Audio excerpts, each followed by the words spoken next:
ಓಂ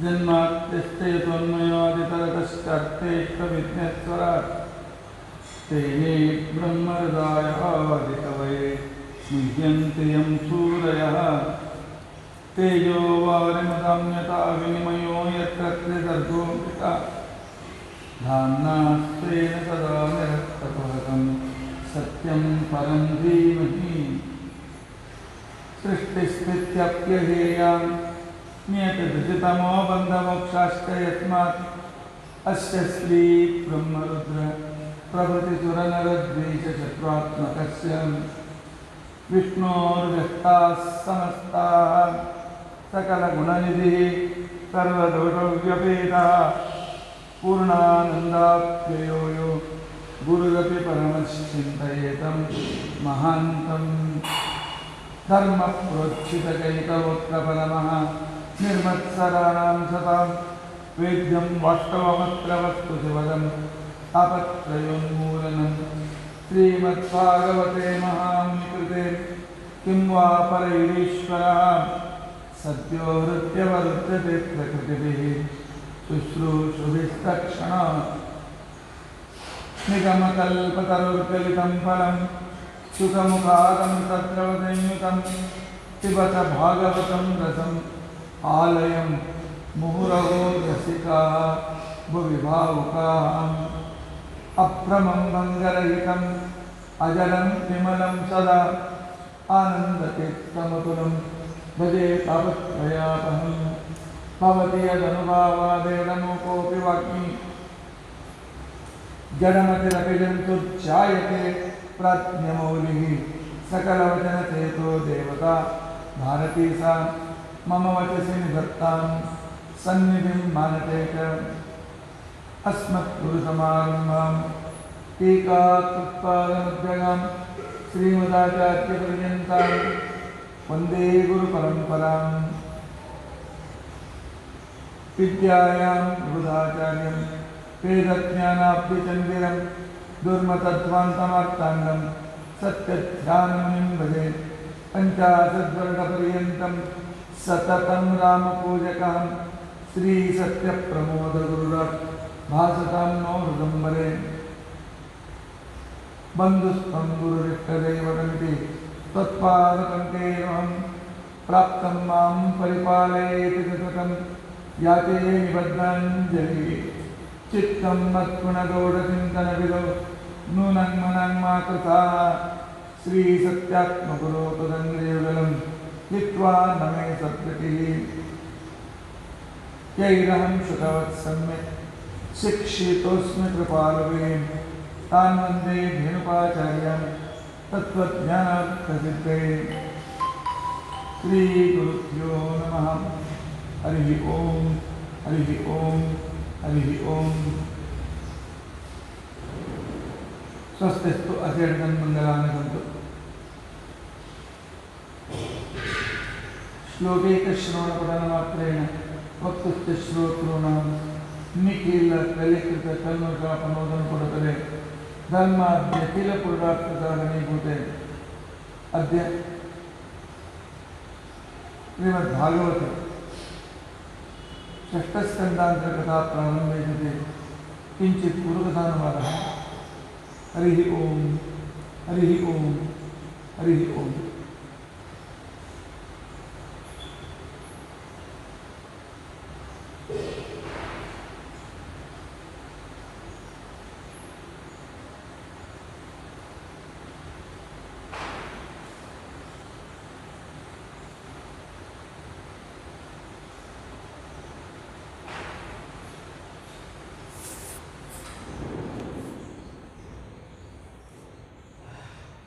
ನಿನ್ನಿನ ಕಥಾ ಸಂದರ್ಭದ ಅನುಸಾರವಾಗಿ ಪರಮಾತ್ಮ ತನ್ನ ಮಹಿಮೆಯನ್ನು ತನ್ನನ್ನು ಹೇಗೆ ಉಪಾಸನೆ ಮಾಡಬೇಕು ಅನ್ನೋ ಒಂದು ಮಾರ್ಗದರ್ಶನವನ್ನು ಮಾಡಿ ಒಟ್ಟು ನಾನು ಸರ್ವತ್ರ ವ್ಯಾಪ್ತ, ನಾನು ಸರ್ವೋತ್ತಮ, ಸರ್ವ ಪ್ರೇರಕ, ಆನಂತರ ಸರ್ವ ಉಪಕಾರಕ, ನನ್ನ ಜ್ಞಾನ ಅತ್ಯಂತ ಅನಿವಾರ್ಯ ಈ ರೀತಿಯಾಗಿ ಕೆಲವು ಅತ್ಯಂತ ಮಹತ್ವಪೂರ್ಣವಾದ ತತ್ವಗಳನ್ನು ಪರಮಾತ್ಮ ಹೇಳ್ತಾನೆ. ಇವನ್ನೆಲ್ಲ ಕೇಳಿ ಬಿಡೋದಿಲ್ಲ, ಕೇಳಿ ನೋಟ್ಸ್ ಮಾಡಿಕೊಳ್ಳಿ. ಆನಂತರ ದಿನಾಲು 5 ನಿಮಿಷ 10 ನಿಮಿಷ 15 ನಿಮಿಷ ಪ್ರಾಕ್ಟೀಸ್ ಪ್ರಾರಂಭ ಮಾಡಿ. ಮತ್ತು ಈ ತತ್ವಗಳನ್ನು ಪ್ರಾರಂಭ ಮಾಡಲಿಕ್ಕೆ ಎಲ್ಲರಿಗೂ ಅಧಿಕಾರ ಇದೆ.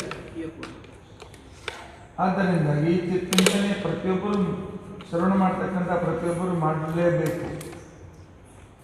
ಆಗ ನಾವು ಭಾಗವತವನ್ನು ಡಿಟೇಲ್ ಆಗಿ ಕೇಳಿದ್ದು ಉಪಯೋಗಕ್ಕೆ ಬರ್ತದೆ. ಭಾಗವತ ಬಹಳ ಅದ್ಭುತವಾದ ಪ್ರತಿಯೊಂದು ಸಂದರ್ಭದಲ್ಲಿ ನಮಗೆ ಉಪಯುಕ್ತಕರವಾದ ಮಾರ್ಗದರ್ಶನವನ್ನು ಮಾಡ್ತಾರೆ.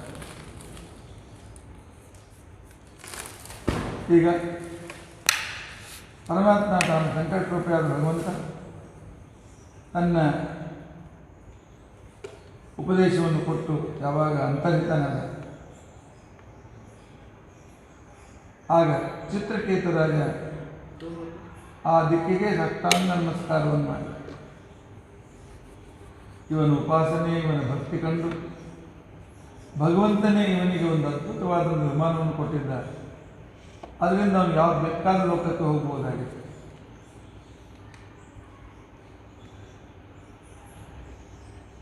ಈ ರೀತಿಯಾಗಿ ಭಗವಂತನ ಉಪಾಸನೆ ಮಾಡ್ತಾ 1 ಲಕ್ಷ ವರ್ಷ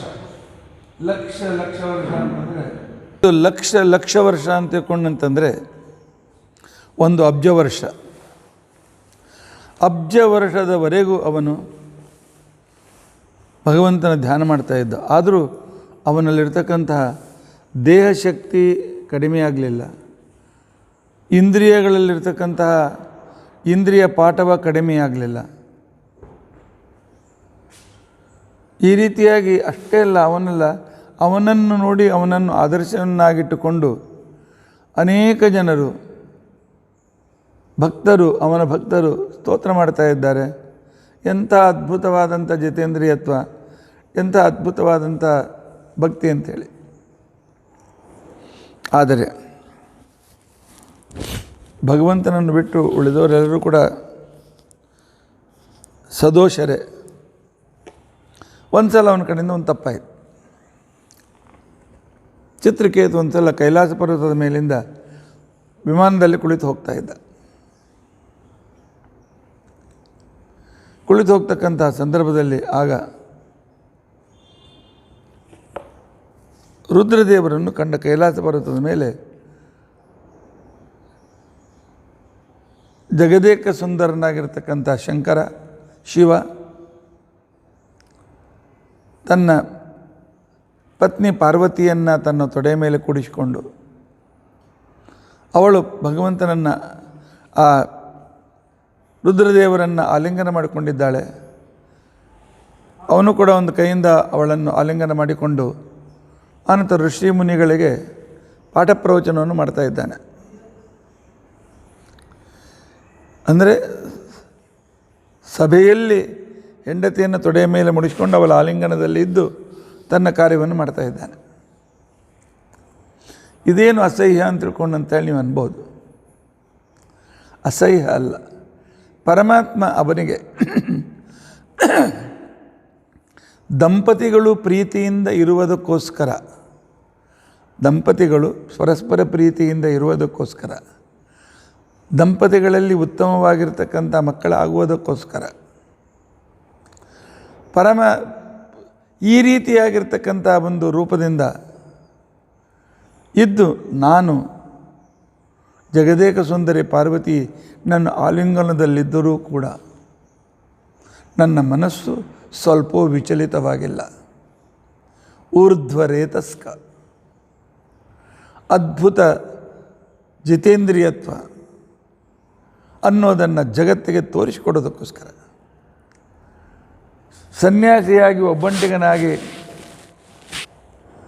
ನಾನು ವಿರಕ್ತನಾಗಿದ್ದೇನೆ ಅಂತ ತಿಳ್ಕೊಂಡಂತ ಅನ್ನೋದು ಯಾರಿಗೂ ಸಾಧನೆ ಮಾಡ್ಬೋದು.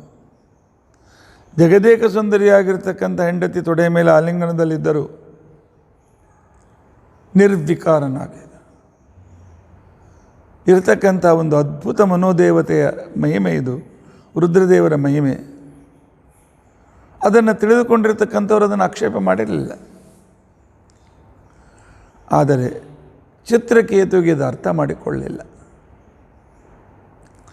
ಅರ್ಥ ಮಾಡಿಕೊಳ್ಳದೇ ಇರತಕ್ಕಂಥ ಸಂದರ್ಭದಲ್ಲಿ ಸ್ವಲ್ಪ ವಿಮಾನವನ್ನು ಕೆಳಗೆ ತಂದು ಅವ್ರಿಗೆ ಕೇಳಿಸುವಂತೆ ವ್ಯಂಗ್ಯ ಮಾತಿನಿಂದ ಹೇಳ್ತಾ ಇದ್ದಾನೆ. ಜೋರಾಗಿ ನಗ್ತಾ ಇದ್ದಾನೆ, ವ್ಯಂಗ್ಯವಾಗಿ ನಗ್ತಾ ಇದ್ದಾನೆ. ಹೇಳ್ತಾನೆ, ಕ್ಯಾ ಏನು, ಇವರೇ ಲೋಕಗುರು ಶಂಕರನೇ, ರುದ್ರದೇವರೇ, ಇವನೇ ಇಂದ್ರಾದಿ ದೇವತೆಗಳಿಗೆ ಉಪದೇಶ ಕೊಡ್ತಕ್ಕಂಥ ಇಂದ್ರನ ಗುರುವಾಗಿರ್ತಕ್ಕಂಥ ಇವಳೇ ಪಾರ್ವತಿಯೇ? ಇವರಿಬ್ಬರಿಗೆ ನಾಚಿಕೆ ಏನು ಇಲ್ಲವೇ? ಯಾಕೆ ಬೇರೆ ಜೊತೆಯಲ್ಲಿ, ಹೆಂಡತಿ ಜೊತೆಗೆ ಬೇರೆ ವೇಳೆಯಲ್ಲಿ ಇರಲಿಕ್ಕಾಗೋದಿಲ್ಲ? ಜಟಾಧಾರಣಿ, ಕಠಿಣ ತಪಸ್ವಿ, ವಿಷ್ಣು ತತ್ವವನ್ನು ಬಹಳ ಚೆನ್ನಾಗಿ ಅರ್ಥ ಮಾಡಿಕೊಂಡು ಪರಮ ವೈಷ್ಣವ ಅಂತ ಅನಿಸ್ಕೊಂಡಿರ್ತಕ್ಕಂಥ ಈ ವ್ಯಕ್ತಿ ಜಗತ್ತಿಗೆ ವಿಷ್ಣು ಸರ್ವೋತ್ತಮತ್ವವನ್ನು ವಿಶೇಷ ರೀತಿಯಿಂದ ಹೇಳಿಕೊಡ್ತಕ್ಕಂಥ ಈ ರುದ್ರದೇವರು, ಈ ಶಂಕರ ಸಾಮಾನ್ಯ ಮಾನವರಂತೆ ನಾಚಿಕೆ ಬಿಟ್ಟು ಹೆಂಡತಿಯನ್ನು ಆಲಿಂಗನದಲ್ಲಿ ಇಟ್ಟುಕೊಂಡು, ಎದುರಿಗೆ ಋಷಿಗಳಿದ್ದಾರೆ, ಮುನಿಗಳಿದ್ದಾರೆ, ಅವನು ಸ್ವಲ್ಪ ಭಯ ಇಲ್ಲ, ನಾಚಿಕೆ ಇಲ್ಲೇನು? ಸಾಮಾನ್ಯ ವ್ಯಕ್ತಿಗಳು ಕೂಡ ತನ್ನ ಹೆಂಡತಿಯ ಜೊತೆಯಲ್ಲಿ ಏಕಾಂತದಲ್ಲಿ ಆಲಿಂಗನಾದಿಗಳನ್ನು ಮಾಡಿಕೊಂಡಿರ್ತಾರೆ. ಆದರೆ ಇಲ್ಲಿ ಇವನಿಗೆ ಎಲ್ಲರ ಎದುರಿಗೆ ದೊಡ್ಡ ತಪಸ್ವಿ ಇದ್ದರೆ ಏನಾಯಿತು? ಇಂಥ ಒಂದು ನಾಚಿಕೆಗೇಡುತ್ತಾನೆ. ಏನು ಸರಿ ಇದು ಅಂಥೇಳಿ ವ್ಯಂಗ್ಯದಿಂದ ಮಾತನಾಡ್ತಾ ಇದ್ದಾನೆ. ಇವನ ನಿಂದ ಕೇಳಿಯೂ ಕೂಡ ರುದ್ರದೇವರು ಮಂದಹಾಸದಿಂದ ನಗ್ತಾ ಕೂತ್ಕೊಂಡಿದ್ದಾರೆ. ಮೂರ್ಖ ಇದ್ದಾನೆ, ಅರ್ಥ ಆಗಿಲ್ಲ ಇವನಿಗೆ, ನನ್ನ ವೈಶಿಷ್ಟ್ಯ ಇವನಿಗೆ ಅರ್ಥ ಆಗಿಲ್ಲ, ಆದ್ದರಿಂದ ಹಾಗೆ ಅಂತ ಹೇಳಿ ಅವ್ರ ಮನಸ್ಸು ವಿಚಲಿತವಾಗಲಿಲ್ಲ. ಕಾಮನನ್ನೇ ಸುಟ್ಟ ವ್ಯಕ್ತಿ, ಕಾಮನನ ಆ ಒಂದು ವಿಶಿಷ್ಟವಾದಂಥ, ಅದಕ್ಕೆ ಕೂಡ ಸ್ವಲ್ಪವೂ ಕೂಡ ವಿಚಲಿತವಾದ ಮನಸ್ಸಿಲ್ಲದೆ ಇರತಕ್ಕಂಥ ವ್ಯಕ್ತಿ, ಅತ್ಯಂತ ಉತ್ತಮ ಜ್ಞಾನಿ, ಅವನನ್ನು ಇಗ್ನೋರ್ ಮಾಡಿಬಿಟ್ಟಿದ್ದಾರೆ. ಆದರೆ ಪತಿಯನ್ನು ಅತಿ ಅಸೀಮಿತವಾಗಿ ಪ್ರೀತಿಸುವ ಪಾರ್ವತೀದೇವಿ ತನ್ನ ಗಂಡನ ನಿಂದೆ ಒಳಗೆ ಸಹನೆ ಆಗಲಿಲ್ಲ. ಸಹನೆ ಆಗದೇ ಇರತಕ್ಕಂಥ ಸಂದರ್ಭದಲ್ಲಿ ಆ ಕಾಲದಲ್ಲಿ ಹೇಳ್ತಾ ಇದ್ದ, ಮೂರ್ಖ, ಜಿತೇಂದ್ರಿಯ ಅಂತಿಕೊಂಡಿರ್ತಕ್ಕಂಥ ದುರಭಿಮಾನದಿಂದ ಮನಸ್ಸಿಗೆ ಬಂದದ್ದು ಮಾತನಾಡ್ತಾ ಇದ್ದೀಯ. ವಿದ್ಯಾಧರನಾದರೆ ಏನಾಯಿತು? ನನ್ನ ಗಂಡ ನಾನು ನಿನಗಿಂತ ಎಷ್ಟು ಉತ್ತಮ ಶ್ರೇಣಿಯಲ್ಲಿದ್ದೇವೆ ಗೊತ್ತಿದೆ ಅಲ್ಲ ನನಗೆ.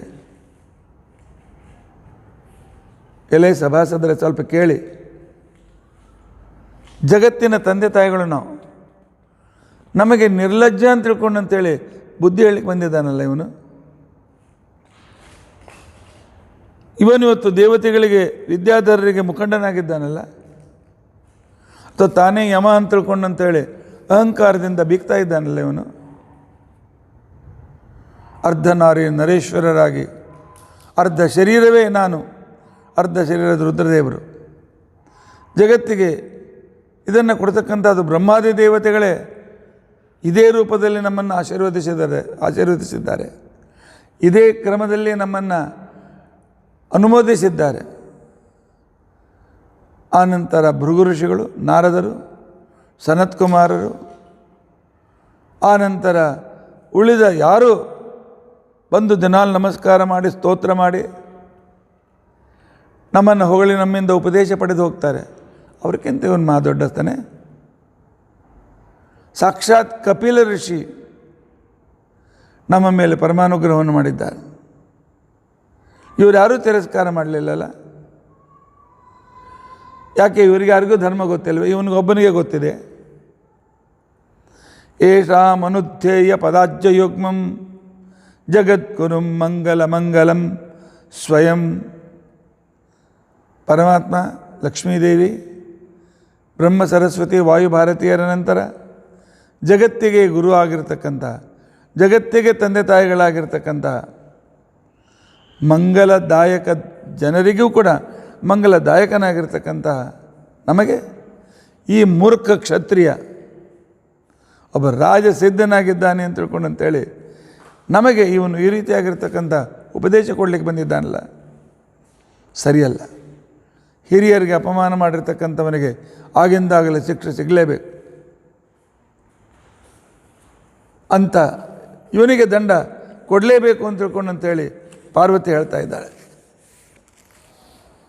ಮಂಗಲ ಸ್ವರೂಪನಾಗಿರ್ತಕ್ಕಂಥ ನಾನೇ ದೊಡ್ಡ ಜ್ಞಾನಿ ಅಂತೇಳಿ ತಿಳ್ಕೊಂಡು ಅಹಂಕಾರದಿಂದ ಭಗವಂತನ ವಿಷ್ಣು ಭಕ್ತ ನನಗೆ ಗೊತ್ತಿದೆ, ಆದರೆ ವಿಷ್ಣು ಭಕ್ತನಾಗಲಿಕ್ಕೆ ಅಯೋಗ್ಯನಲ್ಲ. ಪರಮಾತ್ಮ ತನ್ನ ಭಕ್ತರ ನಿಂದೆಯನ್ನು ಎಂದಿಗೂ ಸಹನೆ ಮಾಡೋದಿಲ್ಲ. ಸಾಧು ಸಜ್ಜನರಿಂದಲೂ ಕೂಡ ಯಾರೂ ಇದನ್ನು ಒಪ್ಪಲಿಕ್ಕೆ ಸಾಧ್ಯವಿಲ್ಲ. ಆದ್ದರಿಂದ ಮೂರ್ಖ ಅಥ ಪಾಪೀಯಸೀಂ ಯೋನಿಂ ಆಸುರಿಂ ಯಾಹಿ ದುರ್ಮತೆ, ಅಸುರ ಯೋನಿಯಾಗಿದ್ದ ಅಸುರನಾಗಿ ಜನ್ಮವನ್ನು ತೆಗೆದುಕೋ. ಅಸುರನಾದಿ ಅಂತ ಸಜ್ಜನರು ಯಾರು ತಿನ್ನನ್ನು ಹತ್ರ ಕರೆದುಕೊಳ್ಳೋದಿಲ್ಲ. ಯಥೇಹಂ ಭೂಯೋ ಮಹತಾಂನ ಕರ್ತ ಅಮೂತ್ರ ಕೆಲ್ವಿಷಂ, ಮತ್ತೆ ಪುನಃ ಇವನು ಈ ರೀತಿಯಾಗಿರ್ತಕ್ಕಂಥ ಪಾಪ ಮಾಡಬಾರ್ದು, ಈಗ ಮಾಡಿದ್ದೇ ಹೆಚ್ಚಾಗಿದೆ ಅಂತ ತಿಳ್ಕೊಂಡು ಅಂತೇಳಿ ಅಸುರನಾಗಿ ಕೆಳಗೆ ಬಿದ್ದುಕೊ ಅಂತ ತಿಳ್ಕೊಂಡು ಅಂತೇಳಿ ಶಾಪವನ್ನು ಕೊಟ್ಟಿದ್ದ. ಈ ಶಾಪವನ್ನು ಕೇಳಿದ ಕ್ಷಣಕ್ಕೇನೆ ಚಿತ್ರಕೇತು ಸ್ವಲ್ಪ ವಿಚಲಿತನಾಗಿದ್ದಾನೆ. ಆದರೂ ಕೂಡ ವಿಮಾನದಿಂದ ಕೆಳಗೆ ಇಳಿದು ಬಂದ, ಶಿವಪಾರ್ವತರಿಗೆ ಸಾಷ್ಟಾಂಗ ನಮಸ್ಕಾರವನ್ನು ಮಾಡಿದ್ದಾನೆ, ಕೈ ಜೋಡಿಸಿದ್ದಾನೆ, ಹೇಳ್ತಾ ಇದ್ದಾನೆ, ಅಮ್ಮ ನೀನು ತಾಯಿ, ನನ್ನಿಂದ ತಪ್ಪಾಯಿತು, ಅರ್ಥ ಮಾಡಿಕೊಳ್ಳಲಿಲ್ಲ. ಆದ್ದರಿಂದಾಗಿ ನೀನು ಕೊಟ್ಟ ಶಾಪವನ್ನು ಕೈ ಬೊಗಸೆ ತುಂಬಿ ನಾನು ಸ್ವೀಕರಿಸ್ತೇನೆ. ಪ್ರತಿಗೃಹ್ಣಾಮಿ ತೇ ಶಾಪಂ ಆತ್ಮನೋ ಅಂಜಲಿನೇ ಅಂಜಲಿನ ಅಂಬಿಕೆ. ಎಲೆ ಅಂಬಿಕಾ, ಜಗನ್ಮಾತ, ನೀನು ಕೊಟ್ಟ ಶಾಪವನ್ನು ಆಧಾರದಿಂದ ನಾನು ಸ್ವೀಕರಿಸ್ತೇನೆ. ಯಾಕೆ ತಪ್ಪು ಆಗಿದೆ ನನ್ನ ಕಡೆಯಿಂದ. ಭಗವದ್ಭಕ್ತರ ಇದೇ ಲಕ್ಷಣ, ತಪ್ಪು ಒಪ್ಪಿಕೊಳ್ಳುವುದೇ ಭಗವದ್ಭಕ್ತರ ಪ್ರಮುಖವಾಗಿರ್ತಕ್ಕಂಥ ಲಕ್ಷಣ. ಕೆಲವರು ಏನಾದರೂ ತಪ್ಪು ಒಪ್ಪಿಕೊಳ್ಳೋದಿಲ್ಲ, ಆರ್ಗ್ಯುಮೆಂಟ್ ಆರ್ಗ್ಯುಮೆಂಟ್ ಆರ್ಗ್ಯುಮೆಂಟ್. ನಾನು ಸ್ವೀಕಾರ ಮಾಡ್ತೇನೆ. ಯಾಕೆಂದರೆ ದೇವತೆಗಳು ಯಾವಾಗ ಮನುಷ್ಯರಿಗೆ ಶಾಪವನ್ನು ಕೊಡ್ತಾರಲ್ಲ, ಶಾಪವನ್ನು ಕೊಡ್ತಕ್ಕಂಥದ್ದು ಅದು ಭಗವಂತನ ಇಚ್ಛಾನುಸಾರವಾಗಿ ಅವರು ಕೊಡ್ತಾರೆ. ಭಗವಂತ ಅವರಿಗೆ ಶಾಪ ಕೊಡೋದು ಪ್ರೇರಣೆ ಮಾಡಿರ್ತಾನೆ. ನೀನು ಭಗವಂತನ ಇಚ್ಛಾನುಸಾರದಿಂದ ತಾಯಿ ನನಗೆ ಶಾಪ ಕೊಟ್ಟಿದ್ದಿ, ಭಗವಂತನ ಇಚ್ಛೆ ಇಲ್ಲದೆ ಇದ್ದರೆ ನೀನು ಶಾಪ ಕೊಡ್ತಿರಲಿಲ್ಲ, ನಾನು ಸ್ವೀಕಾರ ಮಾಡ್ತಿರಲಿಲ್ಲ, ಅಥವಾ ನಾನು ಇಂಥ ಕೆಟ್ಟ ಕೆಲಸ ಮಾಡ್ತಾ ಇರಲಿಲ್ಲ. ಏನೋ ನನ್ನ ಪ್ರಾರಬ್ಧ ಇದೆ, ದುಃಖ ಪ್ರಾರಬ್ಧ ಇದೆ. ದುಃಖ ಪ್ರಾರಬ್ಧ ಇದ್ದುದರಿಂದ ಈ ರೀತಿಯಾಗಿರ್ತಕ್ಕಂತಹ ಸಂದರ್ಭ ನನ್ನ ಜೀವನದಲ್ಲಿ ಬಂದಿದೆ. ಆದ್ದರಿಂದ ನಾನು ಸ್ವೀಕಾರ ಮಾಡ್ತೇನೆ. ಜಗತ್ತಿನಲ್ಲಿ ಜನರಿಗೆ ತಿಳುವಳಿಕೆ ಬಹಳ ಕಡಿಮೆ. ತಿಳುವಳಿಕೆ ಕಡಿಮೆ ಇದ್ದದರಿಂದಾಗಿ ಇವ್ರನ್ನ ಭಾಳ ದುಃಖ ಕೊಡ್ತಾರೆ, ಇವ್ರು ಭಾಳ ತ್ರಾಸು ಕೊಡ್ತಾರೆ, ಇವರಿಂದ ನನಗೆ ಅಪಮಾನ ಆಗ್ತದೆ, ಇಂಥವರಿಂದ ನನ್ನ ಸಮಾಜದೊಳಗೆ ಇದು ಆಗ್ತದೆ ಅಂತ ಯಾರ್ಯಾರಿಗೂ ಹೇಳ್ತಿರ್ತಾರೆ. ಆದರೆ ಒಂದು ಸಿದ್ಧಾಂತವನ್ನು ಜಗತ್ತಿನವರು ತಿಳಿದುಕೊಳ್ಬೇಕು. ಚಿತ್ರಕೇತುಗಳ ಮಾತನ್ನು ನಾವು ಲಕ್ಷ್ಯ ಕೊಟ್ಟು ಕೇಳಬೇಕು. ನಮಗೆ ಆಗತಕ್ಕಂಥ ಮಾನ ಅಪಮಾನ, ನಮ್ಮ ಜೀವನದಲ್ಲಿ ಬರತಕ್ಕಂಥ ಸುಖ ಮತ್ತು ದುಃಖ, ನಾವು ಹಿಂದಿನ ಜನ್ಮಗಳಲ್ಲಿ ಮಾಡಿದ ಪಾಪ ಪುಣ್ಯಗಳೇ ಅದಕ್ಕೆ ಕಾರಣರು. ನಮ್ಮ ದುಃಖಕ್ಕೆ ಯಾರೂ ಕಾರಣರಲ್ಲ. ಒಬ್ಬ ವ್ಯಕ್ತಿ ಬಂದು ನಾವು ಕಪಾಳಿಗೆ ಹೊಡೆದ್ರೆ ಕಪಾಳ ಹೊಡಲಿಕ್ಕೆ ಅವನು ಸ್ವತಂತ್ರನಲ್ಲ. ಕಪಾಳಿಗೆ ನಿಂದಕ್ಕೆ ನಾನು ಕಪಾಳಿಗೆ ಹೊಡೆದಿರಬೇಕು, ಪರಮಾತ್ಮ ಅದನ್ನು ವಾಪಸ್ ಆ ರೀತಿಯಾಗಿರ್ತಕ್ಕಂಥ ಫಲವನ್ನು ಕೊಟ್ಟಿದ್ದಾನೆ. ಆದ್ದರಿಂದಾಗಿ ಪ್ರತಿಯೊಬ್ಬ ವ್ಯಕ್ತಿ ಅರ್ಥ ಮಾಡಿಕೊಳ್ಬೇಕು, ಯಾರ ಜೊತೆ ಜಗಳಾಡ್ಲಿಕ್ಕೆ ಹೋಗಬೇಡಿ. ಯಾರು ನೀನು ನನಗೆ ಅಪಮಾನ ಮಾಡಿದವನು, ನನಗೆ ಈ ರೀತಿಯಾಗಿ ಅಂದವನು ನೀನು ಯಾರು? ಅವನು ಅನ್ಲಿಕ್ಕೆ ಸ್ವತಂತ್ರನೇ, ಸ್ವತಂತ್ರ ಪರಮಾತ್ಮನೇ ಅವನು. ಇಲ್ಲ. ಅವನು ಕೂಡ ಅವನ ಪ್ರತಿಯೊಂದು ಕ್ರಿಯೆಯೂ ಭಗವಂತನ ಪ್ರೇರಣೆಯಿಂದ ನಡೆದಿದೆ. ಭಗವಂತನ ಪ್ರೇರಣೆಯಿಂದ ನಡೆದಿದೆ. ಆದ್ದರಿಂದಾಗಿ ಅದರಿಂದ ಸಿಟ್ಟಿಗೆ ಬರೋದು ಬೇಡ. ನಂದು ಪ್ರಾರಬ್ಧ ಇತ್ತು, ಪರಮಾತ್ಮ ಈ ರೀತಿಯಾಗಿ ನನಗೆ ಮಾಡಿದ್ದಾನೆ. ಒಂದು ದಿವಸ ಲಕ್ಷಾಧೀಶನನ್ನಾಗಿ ಮಾಡ್ತಾನೆ, ಮರು ದಿವಸ ಭಿಕ್ಷಾಧೀಶನನ್ನಾಗಿ ಮಾಡ್ತಾನೆ. ಇದು ಭಗವಂತನ ಇಚ್ಛೆ. ಆದರೆ ಭಗವಂತನೂ ಕೂಡ ತನ್ನ ಇಚ್ಛಾನುಸಾರವಾಗಿ ಯಾರು ಬೇಕಾದರೂ ದುಃಖ ಸುಖ ಕೊಡೋದಿಲ್ಲ. ನಮ್ಮ ಅನಾದಿ ಕರ್ಮ ಯೋಗ್ಯತೆ ಪ್ರಯತ್ನಗಳನ್ನು ನೋಡಿ ಅದಕ್ಕೆ ತಕ್ಕಾಗಿ ಒಮ್ಮೆ ಸುಖ ಒಮ್ಮೆ ದುಃಖವನ್ನು ಈ ಭಗವಂತ ಕೊಡ್ತಾ ಇರ್ತಾನೆ. ಅಮ್ಮ ಸುಖಸ್ಯ ದುಃಖಸ್ಯ ನ ಕೋಪಿ ದಾತ. ನನಗೆ ಗೊತ್ತದೆ ನೀನು ಶಾಪ ಕೊಡಲಿಲ್ಲ, ನಿನ್ನಲ್ಲಿದ್ದ ಭಗವಂತ ನಿನಗೆ ಪ್ರೇರಣೆ ಮಾಡಿ ನಿನಗೆ ಕೊಡಿಸಿದ್ದ. ಆದ್ದರಿಂದಾಗಿ ನೀನು ಶಾಪ ಕೊಟ್ಟಿ ಅಂತೇಳಿ ನಿನಗೆ ದೋಷ ಕೊಡಲಿ. ನನ್ನ ಕರ್ಮ ನನ್ನ ಪ್ರಾರಬ್ಧ ಇತ್ತು, ಈ ರೀತಿಯಾಗಿರ್ತಕ್ಕಂಥ ಶಾಪ ಆಗಿದೆ ನನಗೆ. ಅಮ್ಮ ನನ್ನ ನಿವೇದನೆ ಇದೆ. ಈ ಸಂಸಾರ ಅಂತಂದ್ರೆ ಏನು? ಸತ್ವಗುಣ, ರಜೋಗುಣ, ತಮೋಗುಣ ಪ್ರವಾಹ. ಒಮ್ಮೆ ಸತ್ವಗುಣದ ಉನ್ನಾಹವಾದಾಗ ಭಾಳ ಒಳ್ಳೆಯ ಕೆಲಸಗಳು ನಡೀತಾ ಇರ್ತದೆ. ರಜೋಗುಣದ ಉನ್ನಾಹವಾದಾಗ ಮನುಷ್ಯ ಅಲ್ಲಿ ಓಡ್ತಾನೆ, ಇಲ್ಲಿ ಓಡ್ತಾನೆ, ಅಷ್ಟಣ ಗಳಿಸ್ಬೇಕು, ಎಷ್ಟಣ ಗಳಿಸ್ಬೇಕು, ಹಾಗೆ ಮಾಡ್ಬೇಕು, ಹೀಗೆ ಮಾಡ್ಬೇಕು, ಅವ್ರನ್ನ ಹೊಡಿಬೇಕು, ಇವ್ರನ್ನ ಬಡಿಬೇಕು, ಈ ರೀತಿಯಾದ ವ್ಯವಹಾರವನ್ನು ಮಾಡ್ತಾನೆ. ತಮೋಗುಣದ ಉನ್ನಾಹವಾಗಿರ್ತಕ್ಕಂಥ ಸಂದರ್ಭದಲ್ಲಿ ನಿದ್ರಾ, ಆಲಸ್ಯ, ಅಭ್ಯಾಸ ಮಾಡೋಂಗಿಲ್ಲ, 24 ತಾಸು ಮಲ್ಕೊಳ್ಳೋದು, ಆಲಸ್ಯದಿಂದ ಇರುವುದು, ಆನಂತರ ಮತ್ತಿನ್ನು ನೌಕರಿಗೆ ಹೋಗುವಂಗಿಲ್ಲ, ಏನು ಸುತಾಯಿಸಲ್ತು, ಏನು ಗೊತ್ತಾಗಲ್ತು ಅಂತ ತಿಳ್ಕೊಂಡು ಅಂತೇಳಿ ಆಗ ಅವನಲ್ಲಿ ತಮೋಗುಣ ಉನ್ನಾಹವಾಗಿದೆ ಅಂತ ತಿಳ್ಕೊಳ್ಬೇಕು. ಚಿತ್ರತೆಗೆ ಹೇಳು ಮಾತನ್ನು ಇದೇ ರೀತಿಯಾಗಿ ತಿಳ್ಕೊಳ್ಳೋದು. ಯಾವಾಗ ನಮಗೆ ದೇವ್ರ ಪೂಜೆ ಮಾಡಬೇಕು, ಭಾಗವತ ಕೇಳಬೇಕು, ಭಾಗವತ ಹೇಳಬೇಕು ಅಂತ ಸದ್ಬುದ್ಧಿ ಬರ್ತದೆ, ಸತ್ವಗುಣ ನನ್ನಲ್ಲಿ ಸದ್ಯಕ್ಕೆ ಅದೇ ಒಂದು ಉನ್ನಾದ ಸ್ಥಿತಿಯಲ್ಲಿ ಇದ್ದಿದೆ ಅಂತ ತಿಳ್ಕೊಳ್ಬೇಕು. ಅದು ಮೇಲೆ ಏರಿದೆ. ಯಾವಾಗ ಚೆಂದ ಊಟ ಮಾಡಬೇಕು, ಮಜಾ ಮಾಡಬೇಕು, ಆನಂತರ ಸ್ವಲ್ಪ ಹೋಗಿ ಸೈಟ್ ಸೀಯಿಂಗ್ ಮಾಡಿ ಬರಬೇಕು, ಸ್ವಲ್ಪ ಅವ್ರಿಗೆ ಟೊಪ್ಪಿಗೆ ಹಾಕಿ ಬುದ್ಧಿ ಹಣ ಗಳಿಸ್ಬೇಕು, ಇವ್ರನ್ನ ಮೋಸ ಮಾಡಬೇಕು ಅಂತ ಯಾವಾಗ ಬುದ್ಧಿ ಬರ್ತದೆ? ರಜೋಗುಣ. ರಜೋ ರಾಗಾತ್ಮಕಂ ವಿದ್ಧಿ ತೃಷ್ಣಾ ಸಂಘ ಸಮುದ್ಭವಂ. ಅವನಿಗೆ ಎಷ್ಟಾದರೂ ತೃಪ್ತಿನೇ ಇರೋಂಗಿಲ್ಲ, ಇನ್ನೂ ಬೇಕು, ಇನ್ನೂ ಬೇಕು, ಇನ್ನೂ ಬೇಕು. ಅದನ್ನು ಪಡೆಯೋ ಸಲುವಾಗಿ ಯಾವುದ್ಯಾವುದೋ ಮಾರ್ಗಗಳನ್ನು ಅವಲಂಬಿಸ್ತಾನೆ. ಪಾಪದ ಮಾರ್ಗಗಳನ್ನು ಅವಲಂಬಿಸ್ಲಿಕ್ಕೆ ಅವನಿಗೆ ಹಿಂದೆ ಮುಂದೆ ನೋಡೋದಿಲ್ಲ. ಇನ್ನು ತಮೋಗುಣ ನಿದ್ರಾ, ಆಲಸ್ಯ, ತಪ್ಪುಗಳನ್ನು ಮಾಡೋದು, ಕೆಟ್ಟ ಚಟಗಳ ಹಿಂದೆ ಬೀಳೋದು, ಶಾಸ್ತ್ರದ ವಿರುದ್ಧವಾಗಿರ್ತಕ್ಕಂಥ ಆಚರಣೆ ಮಾಡೋದು, ಇದು ಯಾವಾಗ ಮನುಷ್ಯನಲ್ಲಿ ನಡೀತಾ ಇರ್ತದೆ, ಇಂತಹ ಸಂದರ್ಭದಲ್ಲಿ ತಮೋಗುಣದ ಉನ್ನಾಹ ಆಗಿದೆ ಅಂತ ತಿಳಿದುಕೊಳ್ಬೇಕು. ನಿಮ್ಮನ್ನು ನಿಂದಿಸುವಾಗ ನನ್ನಲ್ಲಿ ತಮೋಗುಣ ಉನ್ನಾಹವಾಗಿತ್ತು. ಅದಕ್ಕೋಸ್ಕರ ಪರಮಾತ್ಮ ನಿಮ್ಮಲ್ಲಿ ಅಮ್ಮ ರಜೋಗುಣವನ್ನು ಉದ್ಬೋಧಗೊಳಿಸಿ ನನಗೆ ಶಾಪವನ್ನು ಕೊಡಿಸಿದ. ಈ ಒಂದು ರಜಸ್ತಮೋ ಗುಣಗಳ ಪ್ರವಾಹದಲ್ಲೇ ಒಮ್ಮೆ ಸ್ವರ್ಗವನ್ನು ಪಡೆಯುತ್ತೇವೆ, ಒಮ್ಮೆ ನರಕವನ್ನು ಪಡೆಯುತ್ತೇವೆ. ಯಾಕೆಂದರೆ ಅನಿತ್ಯ, ಈ ಗುಣಗಳು ಹಿಂದೆ ಮುಂದೆ ಆಗ್ತಾ ಇರ್ತದೆ. ಆದ್ದರಿಂದಾಗಿ ಅದರಿಂದ ಇದರಲ್ಲಿ ಒಂದು ನಿಮ್ಮ ಶಾಪವು ಕೂಡ ಇದರಲ್ಲಿ ಒಂದು ಬಂದು ಹೋಗ್ಬಿಡ್ತು. ಅದಕ್ಕೋಸ್ಕರ ಭಗವಂತನ ಇಚ್ಛೆಗೆ ಇಂದ ಆಗಿದೆ. ನಮ್ಮ ಪ್ರತಿಯೊಂದು ಕ್ರಿಯೆಗಳಿಗೂ ಕೂಡ ಪರಮಾತ್ಮನ ಇಚ್ಛೆ ನಿಮಿತ್ತ ಕಾರಣ. ಪರಮಾತ್ಮನ ಇಚ್ಛೆ ಇದೆ, ಪೂಜೆ ಮಾಡಬೇಕು ಅಂತ ಮನಸ್ಸು ಬಂತು. ಪರಮಾತ್ಮನ ಇಚ್ಛೆ ಇಲ್ಲ, ಹೋಗಿ ಮಲ್ಕೊಳ್ತೀನಿ. ಆದ್ದರಿಂದಾಗಿ ಕರ್ಮಾನುಸಾರವಾಗಿ ಭಗವಂತನೇ ನಮ್ಮ ಫಲಗಳನ್ನು ಕೊಡ್ತಾ ಇರುವಾಗ ಅಮ್ಮ ನಿನ್ನ ಶಾಪ ನಾನು ತಿರಸ್ಕಾರ ಹೇಗೆ ಮಾಡಲಿ? ಯಾಕೆ ಕೊಟ್ಟಿ ಅಂತ ನಿನಗೇನು ಕೇಳಲಿ? ಯಾಕೆ ನೀವು ಕೂಡ ಆ ಪರಮಾತ್ಮನ ಅಧೀನರೇ ಅಲ್ವೇ? ಈ ತಿಳುವಳಿಕೆ ನಮಗಿದೆಯಾ? ಪೂರ್ತಿ ಇಲ್ಲದೆ ಇದು ಹೆಜ್ಜೆ ಹೆಜ್ಜೆಗೂ ಪ್ರಾಕ್ಟೀಸ್ ಮಾಡ್ತಾ ಬರಬೇಕು. ಇನ್ನೊಬ್ಬರು ಬೈದರೂ ನಾವು ವಿಚಲಿತರಾಗದೇ ಆದಾಗ ಬೇಕಾದ್ರೆ ವ್ಯವಹಾರದ ಬಾಟದಲ್ಲಿ ಅವ್ರು ಬೈಬೋದು, ಏನು ನಿರ್ಲಜ್ಜಿದ್ದಾನೆ ಅಂತ ತಿಳ್ಕೊಂಡು ಅಂತೇಳಿ.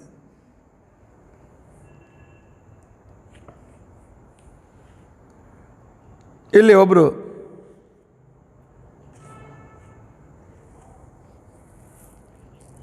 ವಿಲೇಪಾರ್ಲಾದಲ್ಲೊಬ್ಬರು ಪ್ರೊಫೆಸರ್ ಇದ್ದರು. ಅವರಿಗೆ ಬ್ರಾಹ್ಮಣರು, ದೇವರು, ದಿಂಡ್ರು, ಸ್ವಾಮಿಗಳು ಅಂಥದ್ದು ದ್ವೇಷ. ಯಾವುದೋ ನಮ್ಮ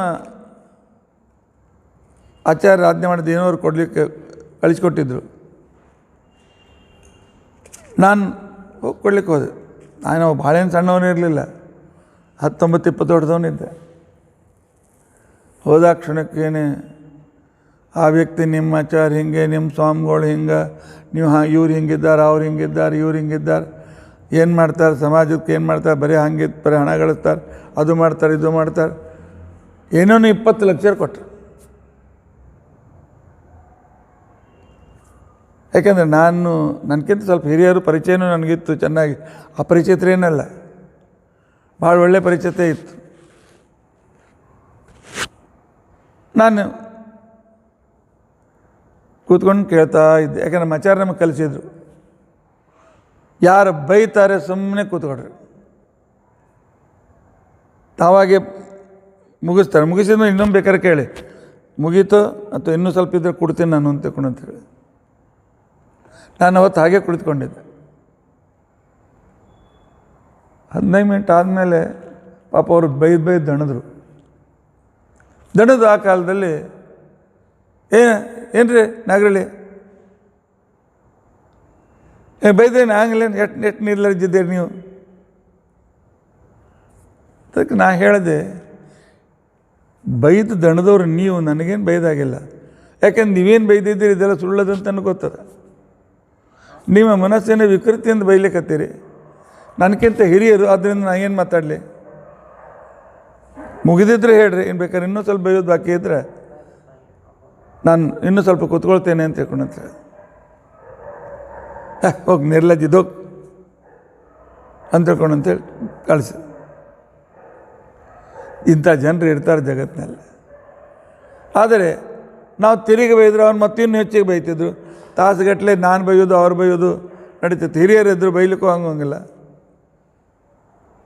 ಆದ್ದರಿಂದಾಗಿ ಮಾನ ಅಪಮಾನ, ಸುಖ ದುಃಖ, ಜಯ ಅಪಜಯ, ಜಗತ್ತಿನಲ್ಲಿ ಏನೇನು ನಡೀತದೆ ಎಲ್ಲವೂ ಭಗವಂತನ ಇಚ್ಛಾನುಸಾರ ನಡೀತದೆ. ನಮ್ಮನ್ನು ಬೈತಕ್ಕಂಥವನು ಸ್ವತಂತ್ರನಲ್ಲ, ನಮಗೆ ಅಪಮಾನ ಮಾಡ್ತಕ್ಕಂಥವನು ಸ್ವತಂತ್ರನಲ್ಲ, ನಮಗೆ ಉಪಕಾರ ಮಾಡ್ತಕ್ಕಂಥವನು ಸ್ವತಂತ್ರನಲ್ಲ. ಪರಮಾತ್ಮ ಉಪಕಾರ ಮಾಡೋದು ಪ್ರೇರಣೆ ಮಾಡಿದ್ದನ್ನು ಉಪಕಾರ ಮಾಡ್ತಾ ಇದ್ದಾನೆ. ಜಗತ್ತಿನಲ್ಲಿ ಈ ಒಂದು ತತ್ವವನ್ನು ತಿಳಿದುಕೊಂಡ ವ್ಯಕ್ತಿ ಸಹನಶೀಲತೆಯನ್ನು ತನ್ನ ಜೀವನದಲ್ಲಿ ಸುಲಭವಾಗಿ ಬೆಳೆಸ್ಕೊಂಡು ಬರ್ತಾನೆ.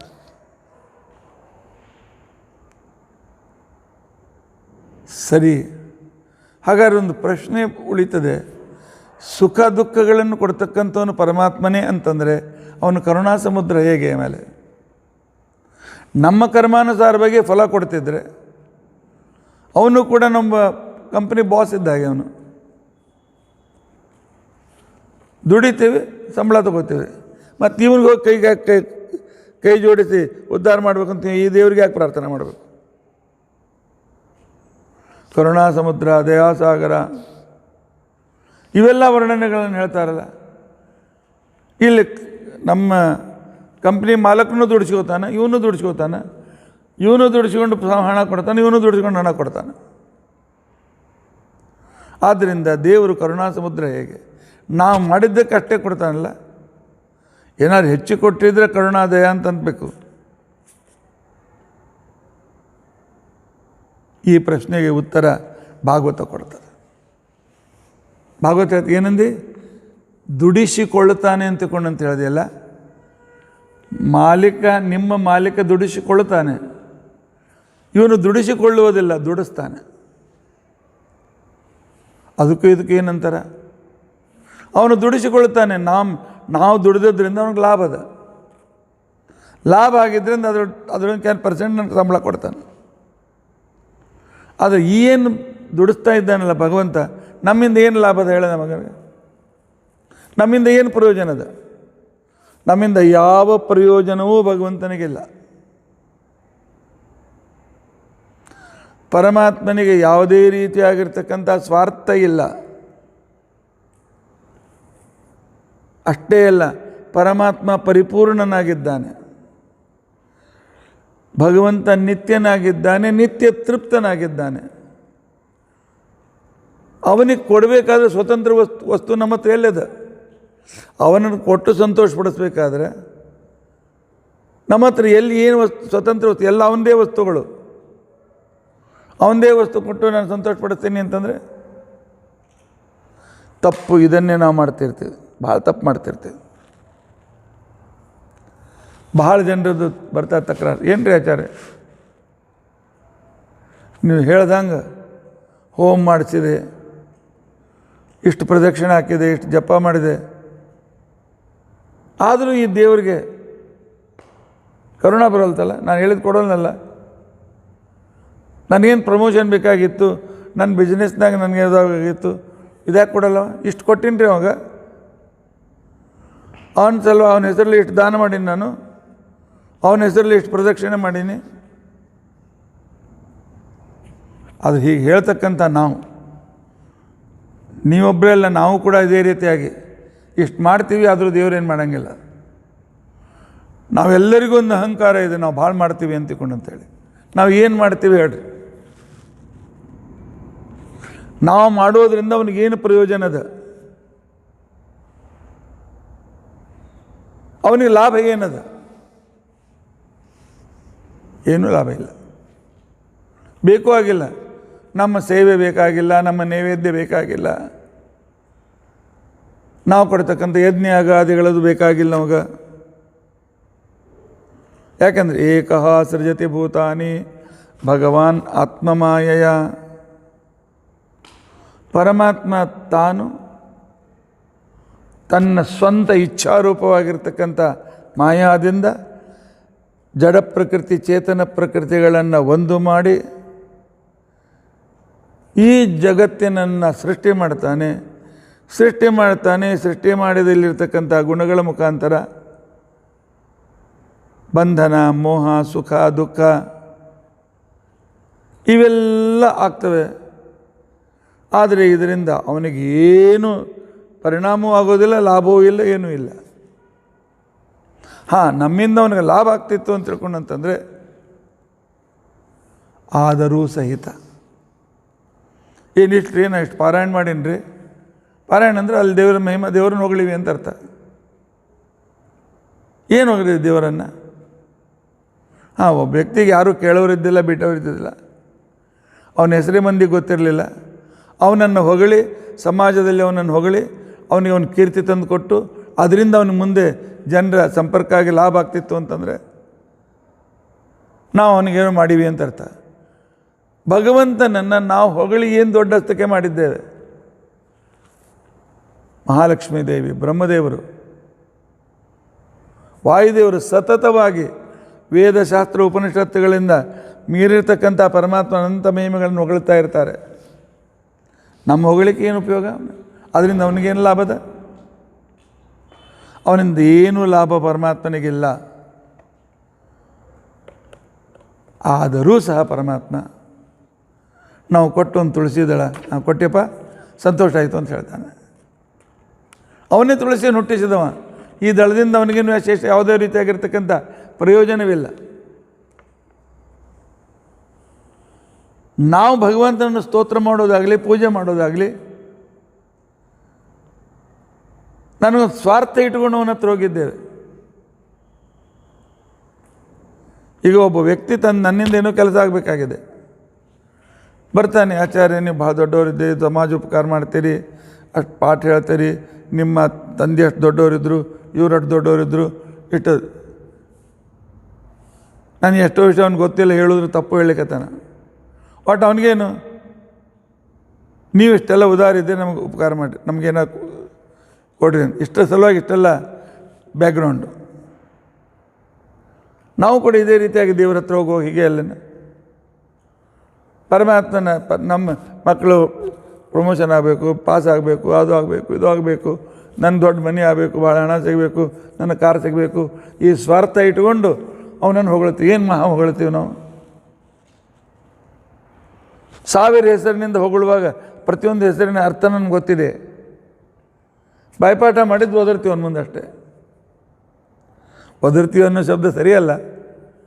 ಅರ್ಥಾನುಸಂಧಾನವಾಗಿ ಭಕ್ತಿ ಶ್ರದ್ಧೆಯಿಂದ ಅವನು ಪ್ರತಿಯೊಂದು ನಾಮದ ಉಪಕಾರವನ್ನು ನಾಮದಲ್ಲಿರುವ ಮಹಿಮೆ ಅದರ ಉಪಕಾರವನ್ನು ಸ್ಮರಿಸ್ತಾ ನಮ್ಮ ಮೈ ರೋಮಾಂಚಿತವಾಗ್ತದೆಯಾ?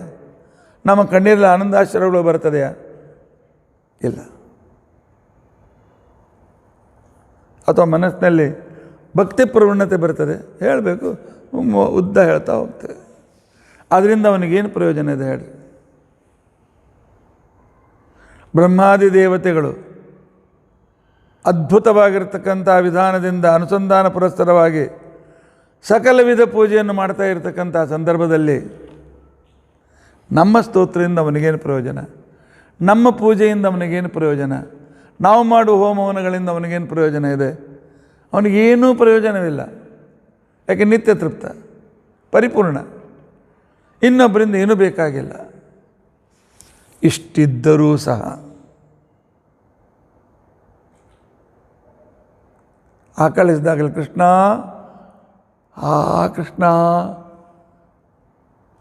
ಕೆಡವಿದಾಗ ಕೃಷ್ಣ ನಾರಾಯಣ ಕೃಷ್ಣ ಅಂಥೇಳಿ ಎದುರುಕೋತ ಕೃಷ್ಣ ಪರಮಾತ್ಮ ಅಂಥೇಳಿ. ಆ ನಂತರ ಏಳುವಾಗ ಶ್ರಮದಿಂದ ಕೃಷ್ಣ ನಾರಾಯಣ ಅಂತ ತಿಳ್ಕೊಂಡು ಅಂಥೇಳಿ ಯಾವುದೇ ಭಾವನೆ ಇಲ್ಲದೆ ಕೂಡ ಅಂದರೂ ಈ ಪಾಪ ಹುಡುಗ ಭಾಳ ಸಂಸಾರದಲ್ಲಿ ಬಿದ್ದು ತೊಳ್ಳಲಿಕತ್ತಾನ, ನನ್ನ ಹೆಸರು ತೊಗೊಂಡಾನೆಲ್ಲ ಇವನು ಪಾಪ ದೂರ ಮಾಡ್ತೇನೆ, ಇವರಿಗೆ ನಾನು ಅನುಕೂಲ ಮಾಡಿಕೊಡ್ತೀನಿ ಅಂತ ಪರಮಾತ್ಮ ಏನು ನಾವು ಮಾಡಿದ ತೊದಲು ನುಡಿಯ ಸ್ತೋತ್ರವನ್ನು ಸ್ವೀಕರಿಸ್ತಾನೆ. ನಾವಿಟ್ಟ ಒಣ ಭಕ್ರಿ ಚಟ್ನಿ ನೈವೇದ್ಯಕ್ಕಿಟ್ಟು ತಗೊಳ್ತಾನೆ, ಅನ್ನ ತವಿಗಳನ್ನು ಇಟ್ಟರು ತಗೊಳ್ತಾನೆ. ಅವನಿಗೇನು ಕಡಿಮೆ ಅದ ರೀ? ಇದೇ ಕರುಣಾ ಸಮುದ್ರತ್ವ.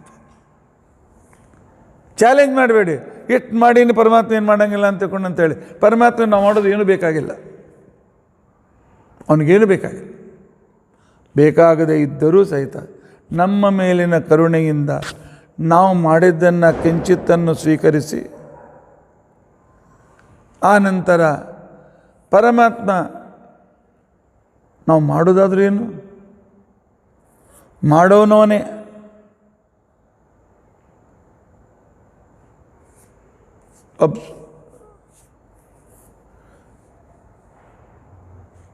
ನಮ್ಮ ಸ್ವಾಮಿಗಳು ಯಾವಾಗಲೂ ಒಂದು ಕಥೆ ಹೇಳ್ತಾ ಇದ್ರು. ಒಬ್ಬ ಅಡುಗೆಯವನೇ ಕರೆದಿದ್ದೀವಿ, ಬಂದ ಕ್ಷಣಕ್ಕೇನೆ ಒಲಿ ಹೊತ್ತಿಸ್ಕೊಡ್ರಿ ಅಂತ ಹೇಳಿ ಪಾಪ ಅಡುಗೆ ಮಾಡ್ತಾ ಅಂತ ಒಲಿ ಹೊತ್ತಿಸ್ಕೊಟ್ಟಿವಿ. ಎಲ್ಲ ಸಾಮಾನು ತಂದಿಡ್ರಿ, ತರಕಾರಿ ಹೆಚ್ಚು ಕೊಡ್ರಿ, ಒಲೆ ಮೇಲೆ ಇಡ್ರಿ, ಆನಂತರ ಇಷ್ಟು ಹುರಿರಿ, ಇದನ್ನು ಗ್ರೈಂಡರ್ ಹಾಕಿ ಮಸಾಲೆ ಮಾಡಿರಿ, ಇದಕ್ಕೆ ಇಷ್ಟು ಹಾಕ್ರಿ, ಇದಕ್ಕೆ ಉಪ್ಪು ಹಾಕ್ರಿ. ಕುರ್ಚಿ ಮೇಲೆ ಕೊಡು ಆರ್ಡ್ರ್ ಕೊಡ್ಲಿಕ್ಕತ್ತ ಏನು ಮಾಡಂಗಿಲ್ಲ. ಮತ್ತು ಮುಗಿದ್ಮೇಲೆ ನನ್ನ ಹಣ ಕೊಡ್ತು ತಗೊಂಡು ಹೋಗ್ತೇನೆ ಅಂತ ತಿಳ್ಕೊಂಡಾನೆ. ಹೋಗ್ಲಪ್ಪ, ಅವನೇನೋ ಸಜೆಷನ್ ಆದರೂ ಮಾಡ್ಯಾನಲ್ಲ, ಹೇಳಿ ಮಾರ್ಗದರ್ಶನ ಮಾಡ್ಯಾನಂತ ಹೋಗ್ಲಿ ಅಂತ ಅನ್ಬೋದು. ಆದರೂ ಇನ್ನೊಬ್ಬನು ಹೇಳೋಂಗೂ ಇಲ್ಲ, ಬಂದು ಸುಮ್ಮನೆ ಕೊಡ್ತಾನೆ, ನೀವು ಮಾಡ್ಕೋರಿ, ನನಗೆ ಗೊತ್ತಿಲ್ಲ. ಎಲ್ಲ ಮುಗಿದ್ಮೇಲೆ ಕೊಡ್ರಿ, ನಂದು ಒಂದು ದಿವಸದ್ದು 3,000 ರೂಪಾಯಿ ಅಂಥೇಳಿ ತೊಗೊಂಡು ಹೋದ್ರೆ ಅದಕ್ಕೆ ಏನಂತೀರಿ ನೀವು ವ್ಯವಹಾರ ಹೇಳ್ರಿ?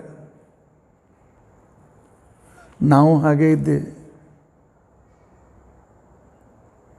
ಪ್ರದಕ್ಷಿಣೆ ಹಾಕಬೇಕಾಯ್ತು ಅಂತ ತಿಳ್ಕೊಂಡಂತಂದ್ರೆ ಪರಮಾತ್ಮ ಮೊದಲು ನಮ್ಮ ಕಾಲಿನಲ್ಲಿ ಜಯಂತನನ್ನು ಇಟ್ಟು ತಾನು ಆ ಜಯಂತನಲ್ಲಿದ್ದು ನಡೆಯೋನು ಅವನೇ. ಆ ವೇಳೆಯಲ್ಲಿ ತನ್ನ ನೆನಪು ಮಾಡಿಕೊಡ್ತಕ್ಕಂಥವನು ಅವನೇ.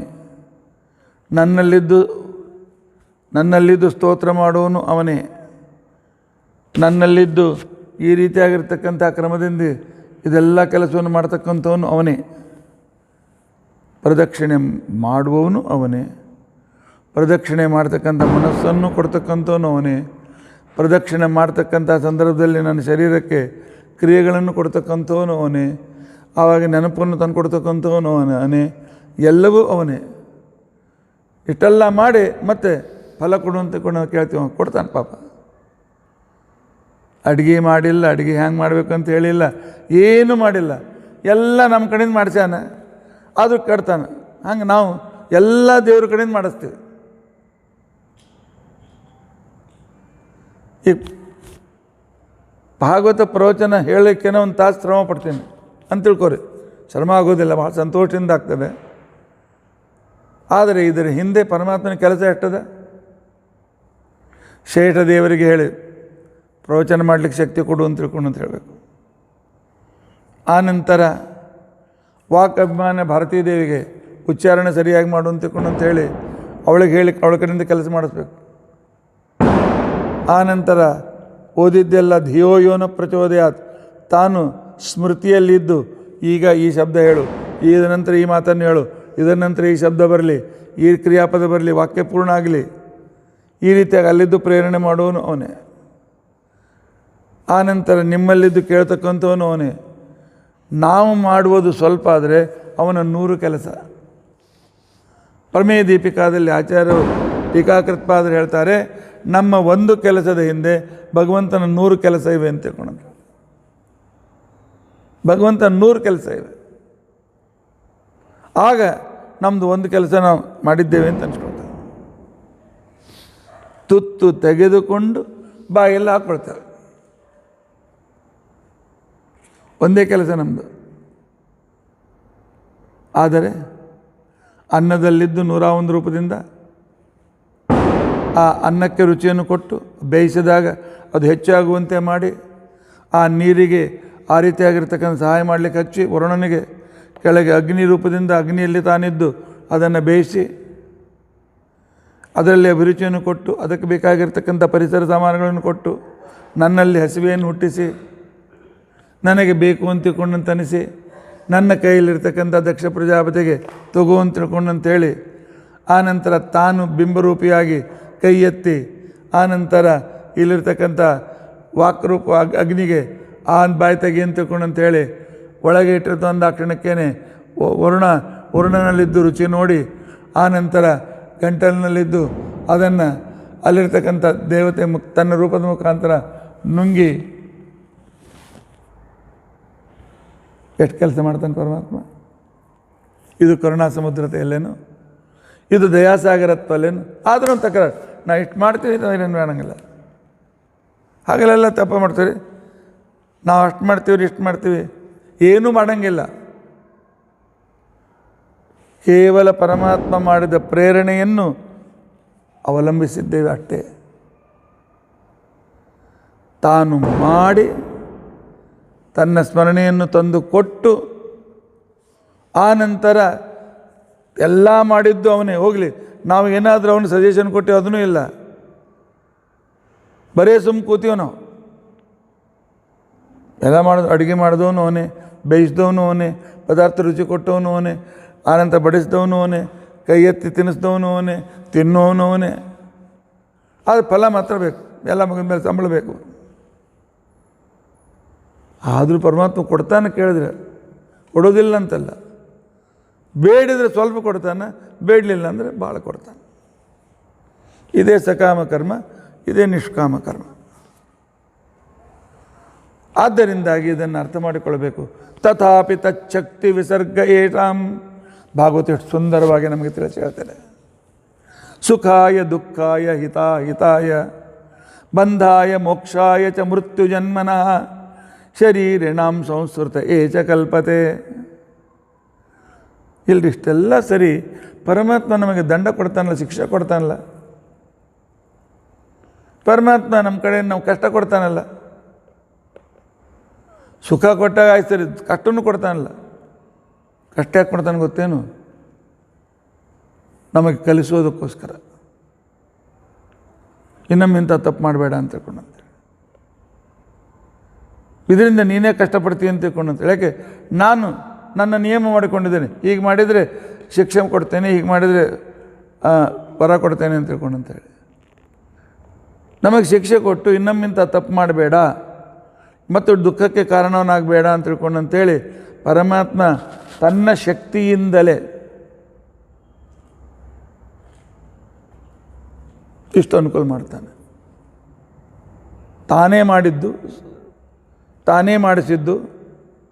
ಆ ನಂತರ ನಮ್ಮ ಇಚ್ಛಾ, ಈ ಶರೀರದಿಂದ ಇಚ್ಛಾ ಮಾಡ್ತೀವಿ. ಜ್ಞಾನ ಇಚ್ಛಾ ಕ್ರಿಯಾ ಅವನು ಕೊಟ್ಟ ಶರೀರದಿಂದಲೇ. ಶರೀರ ಕೊಡದೇ ಇದ್ದರೆ ಕಲ್ಲಿನಂತೆ ಜೀವ ಅಷ್ಟೇ. ತಾನು ಕೊಟ್ಟ ಮಾಡಿಸಿರ್ತಕ್ಕಂಥ ಸಂದರ್ಭದಲ್ಲಿ ಅದನ್ನು ಪರಮಾತ್ಮ ನೀನೇ ಮಾಡಿದ್ದಿ ಅಂತ ಇಷ್ಟಂದರೆ ಸಾಕು. ಹೆಚ್ಚಿಗೆ ಏನು ಬಯಸೋದಿಲ್ಲ ಪರಮಾತ್ಮ.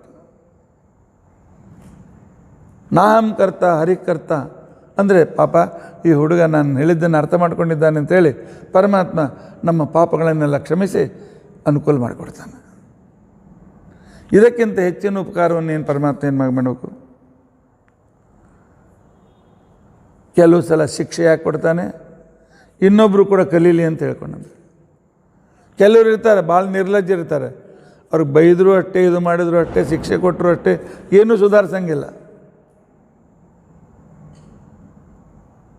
ಅವ್ರಿಗೆ ಆದರೂ ಶಿಕ್ಷೆ ಕೊಡ್ತಾನೆ. ಯಾಕೆ? ಅವರನ್ನು ನೋಡಿ ಜನರು ಒಳ್ಳೇದು ಕಲೀಲಿ ಅಂತ ಅಂತೇಳಿ ಅವನಿಗೆ ಗೊತ್ತಿರ್ತದೆ ಇವನಿಗೆ ಶಿಕ್ಷೆ ಕೊಟ್ಟರೆ ಏನು ಉಪಯೋಗವಾಗೋದಿಲ್ಲ ಅಂತವ್ನು ಚೆನ್ನಾಗಿ ಗೊತ್ತಿರ್ತದೆ. ಬಡವನಿಗೆ ನಮಗೆ ಗೊತ್ತಿರ್ತದೆ. ಈ ವಿದ್ಯಾರ್ಥಿಗೆ ನೀವು ದಿನ ಕ್ಲಾಸ್ ಹೊರಗೆ ನಿಂದಿಸಿದ್ರು ಓದಂಗಿಲ್ಲ, ಗೊತ್ತದ. ಆದರೆ ನಿಂದಿರ್ತೀವಿ. ಯಾಕೆ? ಅದನ್ನು ನೋಡಿ ಇನ್ನೊಬ್ಬರಿಗೆ ಓದೋ ಕಡೆಗರಿಗೆ ಹಿಂಗೆ ನಾವು ಹೊರಗೆ ನಿಂದಿರ್ಬೇಕಾಗ್ತಂತ ಅಂತೇಳಿ ಬುದ್ಧಿ ಬರಲಿ ಅಂತ ಅಂತೇಳಿ.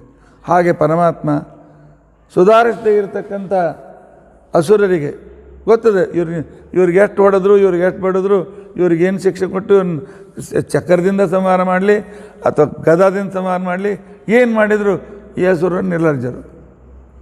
ಆದರೂ ಶಿಕ್ಷೆ ಕೊಡ್ತಾನೆ. ಯಾಕೆ? ಅದನ್ನು ನೋಡಿ ನಾವು ಕಲಿಬೇಕು ಅಂತ. ನಮ್ಮ ತಪ್ಪು ಮಾಡಿದರೆ ನಮಗೆ ಈ ಶಿಕ್ಷೆ ಸಿಗ್ತದೆ ಅಂಥೇಳಿ ಕಲಿಸಿ ಬೇರೆ ಕೊಡ್ತಾನೆ ಪರಮಾತ್ಮ. ನಮಗೆ ಕಲಿಸೋದಕ್ಕೋಸ್ಕರ ಪರಮಾತ್ಮ ಈ ರೀತಿಯಾಗಿ ನಮ್ಮ ಮೇಲೆ ಅನುಗ್ರಹವನ್ನು ಮಾಡ್ತಾನೆ. ಒಂದು ಸಣ್ಣ ಕಥೆ, ಅದನ್ನು ಬಹುಶಃ ನಾನು ಸುಮಾರು ಒಂದು 2 ತಿಂಗಳಿಂದ ಹೇಳಿರ್ಬೋದು. ಇನ್ನೊಂದು ನೆನಪು ಮಾಡಿಕೊಳ್ಳಿ. ಒಂದು ಸಲ 3 ಜನ ಸೇರಿ ಒಂದು ಕಳ್ಳತನ ಮಾಡಿದರು. ಸಿಕ್ಕಿಬಿದ್ದು ರಾಜನ ಹತ್ರ ಕರ್ಕೊಂಡೋದ್ರು. ಕರ್ಕೊಂಡೋದ ಆ ಕ್ಷಣಕ್ಕೆ ಹೀಗೆ 3 ಮಂದಿ ಕೂಡ ಇಂಥ ಕಳ್ಳತನ ಮಾಡ್ಯಾರ, ಹೀಗೆ ಮಾಡ್ಯಾರ ಅಂತ ಹೇಳಿದ್ರು. 3 ಮಂದಿ ಮಾಡಿದ ತಪ್ಪೊಂದೇ. ಆಗ ಪರಮಾತ್ಮ ಒಬ್ಬನಿಗೆ ಹೇಳ್ದ, ಏನಪ್ಪ ಇಂಥವ್ರ ಮಗ ನೀನು, ಇಂಥ ಕುಲದಾಗ ಹುಟ್ಟಿದ್ದೀಯಲ್ಲ, ಕಳ್ಳತನ ಮಾಡೋಕೇನಪ್ಪ, ಇನ್ಮೇಲೆ ಮಾಡಬೇಡ, ಹೋಗು. ಇನ್ನೊಬ್ಬನಿಗೆ, ಇನ್ನೊಮ್ಮೆ ಮಾಡಿದರೆ ಇನ್ನು ಕಾಲು ಮುರಿಸ್ತೀನಿ ನೆನಪಿಟ್ಕೋ. ಎಷ್ಟು ದಿವಸ ನೀನು ಜೈಲಿನಾಗಿದ್ದು ಸುಧಾರಿಸು. ಇನ್ನೊಮ್ಮಿಂದ ರೀತಿ ಮಾಡಿದ್ರೆ ನೆನಪಿಟ್ಕೋ, ನನ್ನ ಅತ್ಯಂತ ಕಠೋರ ಶಾಸನ ಮಾಡಬೇಕಾಗ್ತದೆ. ಇವನು ಕರ್ಕೊಂಡೋಗ್ರಿ, ಒಂದು 4 ಏಟು ಕೊಟ್ಟು ಕಳಿಸ್ರಿ. ಇನ್ನೊಬ್ಬನಿಗೆ, ಇವಾಗ ಮೊದಲು ತಲೆ ಬೋಳಿಸ್ರಿ, ಕತ್ತಿ ಮೇಲೆ ಉಲ್ಟಾ ಕೂಡಿಸ್ರಿ, ಊರೆಲ್ಲ ಮೆರವಣಿಗೆ ಮಾಡಿಸ್ರಿ, ಕೊರಳಾಗ ಚಪ್ಪಲಿ ಹಾರ ಹಾಕ್ರಿ, ತೂತು ಉಗುಳ್ರಿ, ಎಲ್ಲರೂ ಉಗುಳ್ಲಿಕ್ಕೆ ಆಜ್ಞೆ, ದಂಡ ಸಂಪೂರ್ಣ ಎಲ್ಲ ಕಡೆಗೆ ಡಂಗುರ ಹೊರಡಿಸ್ಬೇಡಿ. ಇವನು ನಿಮ್ಮದು ಮುಂದಾಗ ಉಗುಳ್ಬೇಡ್ರಿ ಇವನ ಮೇಲೆ ಅಂತೇಳಿ. ಇದಾದ ಮೇಲೆ ಅಲ್ಲಿರ್ತಕ್ಕಂಥ ಏನು ಮಂತ್ರಿಗಳು, ಅಲ್ಲಿ ಕೆಲವು ನಿರ್ಣಯ ಮಾಡ್ತಕ್ಕಂಥ ಧರ್ಮಶಾಸ್ತ್ರ ಹೇಳ್ತಕ್ಕಂಥ ಬ್ರಾಹ್ಮಣರಿದ್ದರು.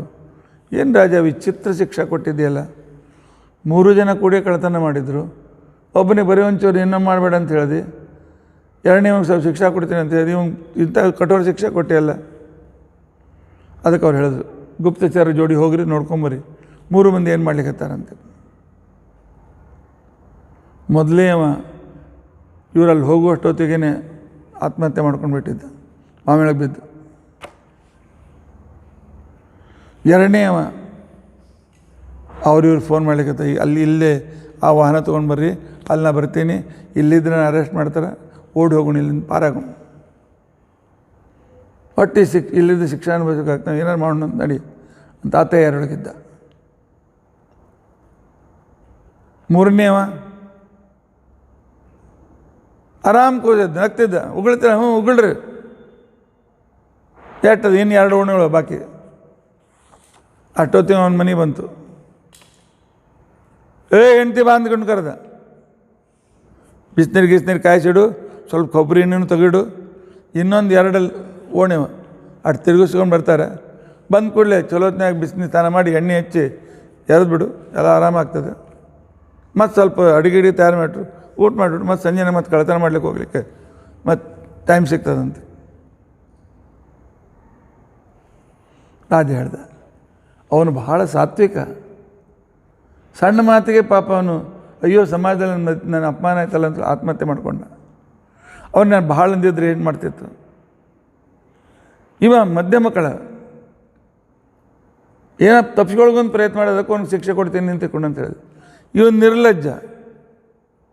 ಹಾಗೆ ನಿರ್ಲಜ್ಜ ಶಿಕ್ಷೆ ಕೊಟ್ಟು, ಯಾಕಂತಂದರೆ ನಾವು ಹಿಂಗೆ ಮಾಡಿದರೆ ರಾಜ ಹಿಂಗೆ ನಂಗೆ ಶಿಕ್ಷೆ ಕೊಡ್ತಾನೆ, ಕಳ್ಳತನ ಮಾಡಬಾರ್ದು ಅಂತೇಳಿ ಒಳ್ಳೆ ಜನರಿಗೆ ಬುದ್ಧಿ ಬರಲಿ ಅಂತ ತಿಳ್ಕೊಂಡು ಅಂತೇಳಿ. ಹೀಗೆ ಪರಮಾತ್ಮ ಶಿಕ್ಷೆಯನ್ನು ಕೊಡ್ತಾನೆ, ಪುರಸ್ಕಾರವನ್ನು ಮಾಡ್ತಾನೆ. ನಾವು ತೊದಲು ಹೇಳ್ತಕ್ಕಂಥ ತಪ್ಪು ಪ್ರಾರ್ಥನೆಯನ್ನು ಮನ್ನಿಸ್ತಾನೆ, ಸ್ವೀಕಾರ ಮಾಡ್ತಾನೆ. ಇದೇ ಪರಮಾತ್ಮನ ಉದಾರತೆ. ಪರಮಾತ್ಮ ತನ್ನ ಇಚ್ಛಾನುಸಾರವಾಗಿ ಅವರವರ ಆ ಕಾಲದ ಗುಣದ ಉನ್ನಾಹಕ್ಕನುಸಾರವಾಗಿ ಅವರ ಪೂರ್ವಕರ್ಮಾನುಸಾರವಾಗಿ,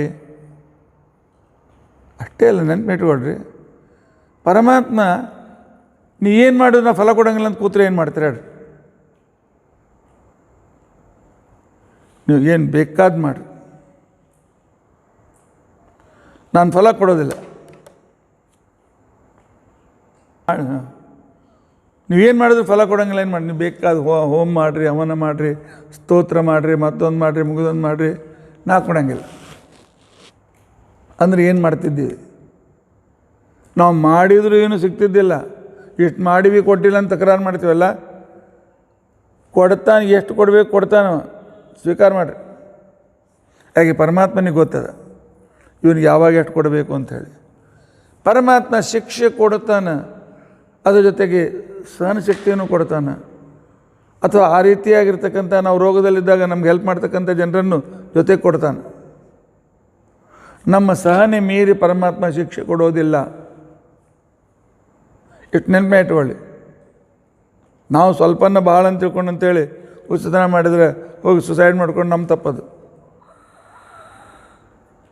ಪರಮಾತ್ಮ ಪುಣ್ಯದ ಸ್ವಲ್ಪ ಸುಖ ಒಮ್ಮೆಲಿಗೆ ಕೊಟ್ಟರೆ ಮುಗಿತದೆ. ನಾಳೆ ಬರೀ ಪಾಪ ಉಳಿತು, ದಿನಾಲ್ ರೋಗಕ್ಕೆ ಗೆಬ್ಬಿಸ್ಬೇಕು ನಿಮಗೆ. ಸ್ವಲ್ಪ ತ್ರಾಸು ಕೊಡ್ತಾನೆ ಆ ಪಾಪ ಕಡಿಮೆ ಮಾಡೋ ಸಲುವಾಗಿ. ಅಷ್ಟೊತ್ತಿಗೆ ಮತ್ತು ಸ್ವಲ್ಪ ಪುಣ್ಯದ ಇಟ್ಕೊಂಡು ಮತ್ತು ಅನುಕೂಲ ಮಾಡಿಕೊಡ್ತಾನೆ. ತಲೆಶೂರಿ ಕೊಡ್ತಾನೆ, ಅರ್ಧ ತಾಸು ಆದಮೇಲೆ ಕಡಿಮೆ ಮಾಡ್ತಾನೆ, ಪ್ರಪೋರ್ಷನೇಟಾಗಿ.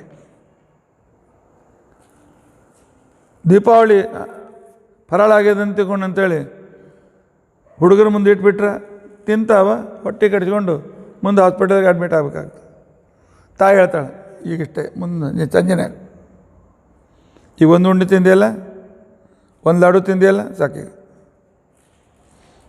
ಇನ್ನು ಸಂಜೆನೇ ಕೊಡ್ತೀನಿ, ಒಂದು ಅರ್ಧ ಕೊಡ್ತೀನಿ, ನಾಳೆ ಮತ್ತೆ ಕೊಡ್ತೀನಿ ನಿಂಗೆ. ಹೀಗೆ ತಿಂದಿ ಅಂತಂದರೆ ದೊಡ್ಡ ತ್ರಾಸಾಗ್ತದೆ. ಈ ರೀತಿಯಾಗಿ ತಾಯಿಯಂತೆ ಪರಮಾತ್ಮ ನಮ್ಮ ಜೊತೆಗಿದ್ದು ಯಾವಾಗ ನಾವು ಮಾಡಿರ್ತಕ್ಕಂಥ ಇನ್ನು ನಾವು ಮಾಡಿದ ತಪ್ಪುಗಳು ಎಷ್ಟಿದೆ ಗೊತ್ತಿದೆ. ವರ್ಣಾಶ್ರಮೋಚಿತವಾಗಿರ್ತಕ್ಕಂತಹ ಧರ್ಮಗಳನ್ನು ನಾವು ಎಷ್ಟು ಜನ ಆಚರಣೆ ಮಾಡ್ತೇವೆ ಹೇಳ್ರಿ? ಅವನ ಆಜ್ಞೆಯನ್ನು ಹೆಜ್ಜೆ ಹೆಜ್ಜೆಗೂ ಮೀರ್ತಾ ಇದ್ದೆ. ಇಂಥದ್ದು ಅನೇಕ ಜನ್ಮದಿಂದ ಮಾಡ್ಕೊತ ಬಂದೀವಿ. ನಿಜವಾಗಿಯೂ ನಾವು ಮಾಡೋ ತಪ್ಪುಗಳನ್ನು ನೋಡಿದರೆ ದೇವರು ತಿರುಗಿ ನಮ್ಮ ಕಡೆ ನೋಡಬಾರ್ದು, ನೋಡೋದು ಬಿಟ್ಬಿಡ್ರಿ, ದೂರಿಂದಲೇ ದಬ್ರಿ ಅಂತ ತಪ್ಪು ಅಂತ ಹೇಳ್ಬೇಕು. ಮತ್ತು ನಾವು ಮಾಡೋದು ಎಷ್ಟು? ಪರಮಾತ್ಮ ಸ್ತೋತ್ರ ಮಾಡೋನು ಅವನು ನೋಡ್ತೀವಿ ಅಷ್ಟೇ. ಪರಮಾತ್ಮನ ಗುಡಿಗೆ ಹೋಗಿ ನೋಡ್ತೀವಿ, ಅಷ್ಟರಿಂದಲೇ ಪರಮಾತ್ಮ ಬಂದನಲ್ಲಿ ಎಲ್ಲಿ ತನಕ ಅಂಥೇಳಿ ಉದ್ಧಾರ ಮಾಡ್ತಾನೆ. ಆದ್ದರಿಂದಾಗಿ ಪರಮಾತ್ಮ ದಯಾಳುವಾಗಿ ನಮ್ಮ ಶಕ್ತಿಗೆ ಅನುಸಾರವಾಗಿ ಇವನಿಗೆ ಇಷ್ಟು ಫಲ ಕೊಡಬೇಕು, ಇವನಿಗೆ ಎಷ್ಟು ಪುಣ್ಯ ಕೊಡ್ತೇನೆ ಅಂತೇಳಿ ಸ್ವತಂತ್ರನಾಗಿ ತನ್ನ ಇಚ್ಛೆಯಿಂದ ಪರಮಾತ್ಮ ತಾನು ಯಥಾದೃಷ್ಟ್ಯಾ ಪ್ರಸನ್ನ ಸನ್ ದುಃಖ ಶೋಕಾಪಹತ್ತರಿ ಕೇವಲ ಹೋಗಿ ದೇವ್ರ ಕೈ ಜೋಡಿಸಿದ್ರೆ ಸಾಕು, ನಮ್ಮದೆಲ್ಲ ತಪ್ಪುಗಳನ್ನು ಕ್ಷಮಿಸಿ ಪರಮಾತ್ಮ ಅನುಗ್ರಹ ಮಾಡಿ ಸುಖ ಕೊಡ್ತಾನೆ. ಇವನಷ್ಟು ಉದಾರಿ ಯಾರಿದ್ದಾರೆ, ಇವನಷ್ಟು ಕರುಣಾ ಸಮುದ್ರ ಯಾರಿದ್ದಾರೆ? ಜಗತ್ತಿನಲ್ಲಿ ಯಾರೂ ಇಲ್ಲ. ಆದ್ದರಿಂದ ತಾಯಿ ನಿನ್ನಲ್ಲಿದ್ದುಕೊಂಡು ಪ್ರೇರಣೆ ಮಾಡಿ ನನಗೆ ಶಾಪ ಕೊಡಿಸಿದವನು ಅವನೇ.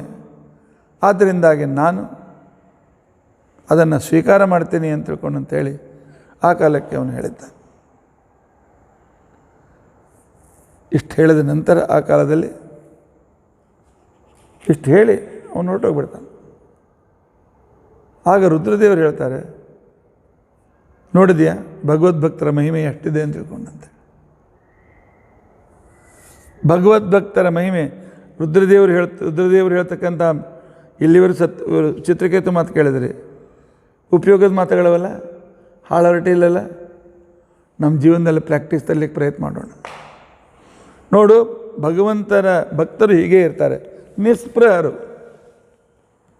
ಪರಮಾತ್ಮನ ಭಕ್ತರಾಗಿರ್ತಕ್ಕಂಥವ್ರಿಗೆ ಸ್ವರ್ಗ, ಅಪವರ್ಗ, ನರಕ, ಸುಖ, ದುಃಖ ಏನು ಬಂದರೂ ಆ ದೇವರನ್ನು ಮರೆಯೋದಿಲ್ಲ. ಇವುಗಳನ್ನು ದೇವರಿಚ್ಛೆಯನ್ನು ಬಂದಿದೆ ಅಂತಂತಾರೆ, ಅದು ಸರಿಸ್ಬಿಡ್ತಾರೆ. ಪರಮಾತ್ಮನ ಆಜ್ಞೆ ಅಂತ ತಿಳ್ಕೊಂಡು ಅಂತೇಳಿ ಸ್ವೀಕಾರ ಮಾಡ್ತಾರೆ. ನಾನೇನು ಸುಖ ಪಡ್ತೀನಿ, ದೇವ್ರು ಬೇಕಾಗಿಲ್ಲ ಅಂತಕ್ಕಂಥ ವ್ಯಕ್ತಿ ನೀನು ಜೀವಾತ್ಮನಾಗಿರ್ತಕ್ಕಂಥ ನಿನಗೆ ಒಳಗಿದೆ ಜ್ಞಾನ ಇಚ್ಛಾಕ್ರಿಯ. ಶರೀರ ಇಲ್ಲದೆ ನೀನೇನು ಮಾಡಲಿಕ್ಕಾಗೋದಿಲ್ಲ. ನಿಂಗೆ ಶರೀರ ಕೊಟ್ಟವ್ರು ಯಾರು? ದೇಹ ಸಂಬಂಧ ಬಂದ ಮೇಲೆ ಈ ಎಲ್ಲ ಕ್ರಿಯೆಗಳು ಪ್ರಾರಂಭವಾಗ್ತವೆ. ಲಿಂಗ ಶರೀರ ಅನಾದಿ ಕಾಲದಿಂದ ಕೊಟ್ಟಿಟ್ಟಾನೆ ಪರಮಾತ್ಮ. ಅದರಿಂದಾಗಿ ನನ್ನಷ್ಟಕ್ಕೆ ನಾನು ಮಾಡ್ಕೋತೀನಿ, ಸುಖದಿಂದ ಇರ್ತೀನಿ ಅನ್ನೋ ಮಾತು ತಪ್ಪು. ಪುಣ್ಯಕರ್ಮ ಇರಲಿ, ಪಾಪಕರ್ಮ ಇರಲಿ, ಸುಖ ಇರಲಿ, ದುಃಖ ಇರಲಿ, ನಾನೇ ಭೋಗ್ತಾ, ನಾನೇ ಸಕ್ತಾ, ನಾನೇ ಮಾಡಿ ಅದಕ್ಕೆ ಮಾಡ್ತೀನಿ, ನಾನು ಪ್ರಯತ್ನ ಮಾಡಿದ್ದೀನಿ, ನಾನು ಸುಖ ಪಡ್ಲಿಕ್ಕತ್ತೀನಿ, ಹಾಗಾಯಿತು ಹಿಂಗಾಯಿತು ಅಂತ ತಿಳ್ಕೊಂಡು ಅಂತೇಳಿ ನಿನ್ನಷ್ಟು ಪ್ರಯತ್ನ ಮಾಡಿದವ್ರಿಗೇನು ಸಿಗದೇ ಇದ್ದವ್ರು ಇದ್ದಾರಲ್ಲ, ಈ ಭ್ರಮ ತೆಗೆದುಹಾಕ್ಬಿಡಿ.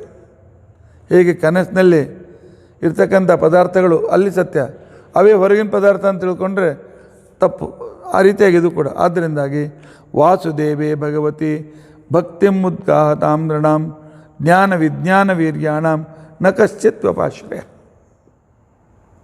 ಎಲ್ಲ ಋಷಿಗಳೇ, ಮುನಿಗಳೇ, ಪರಮಾತ್ಮ ಹೇಗಿದ್ದಾನೆ ಅಂತಂದರೆ ಅವನಲ್ಲಿ ನಾವು ವಿಶ್ವಾಸ ಇಟ್ಟುಕೊಂಡು ನೀನೇ ಸ್ವಾಮಿ ತ್ವಮೇವ ಮಾತಾತಿ ಪಿತಾ ತ್ವಮೇವ ಅಂತ ತಿಳ್ಕೊಂಡು ಅಂತೇಳಿ ಶರಣಾಗತರಾದರೆ ಪರಮಾತ್ಮ ಆ ಕಾಲದಲ್ಲಿ ತನ್ನ ಭಕ್ತರಿಗೆ ಆಸ್ತಿಕತನ ಕೊಡ್ತಾನೆ, ಸುಖ ಕೊಡ್ತಾನೆ, ತನ್ನ ಮಹಿಮಾ ಕೇಳಿಸ್ತಾನೆ, ತನ್ನಲ್ಲಿ ಶ್ರದ್ಧೆ ಹುಟ್ಟುವಂತೆ ಮಾಡ್ತಾನೆ, ಅವನಿಗೆ ಜ್ಞಾನವನ್ನು ಕೊಡ್ತಾನೆ, ಅವನಿಗೆ ವಿಜ್ಞಾನವನ್ನು ಕೊಡ್ತಾನೆ. ಕೊಟ್ಟು ಆ ರೀತಿಯಾಗಿ ಪರಮಾತ್ಮ ನಮ್ಮನ್ನು ಉದ್ಧರಿಸ್ತಾನೆ.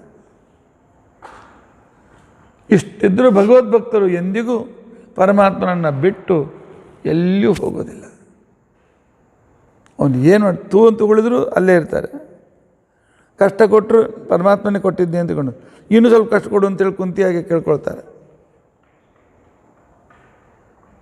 ಪಾರ್ವತಿ ಮತ್ತು ಉಳಿದ ಇಲ್ಲಿ ಇರ್ತಕ್ಕಂಥ ಶಿಷ್ಯರೇ ಲೋಕಪಾಲಕರಾಗಿರ್ತಕ್ಕಂಥ ಬ್ರಹ್ಮದೇವರಾಗಲಿ, ನಂತರ ನಾನಾಗಲಿ,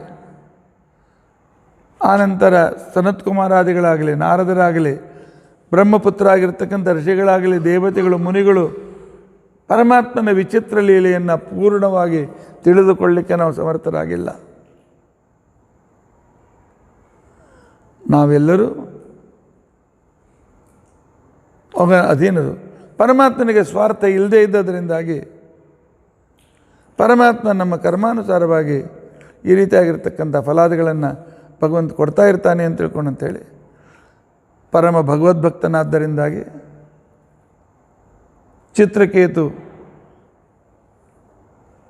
ಚಿತ್ರಕೇತುವಿನ ಮೇಲೆ ನನಗೂ ಸಿಟ್ಟು ಬಂದಿರಲಿಲ್ಲ.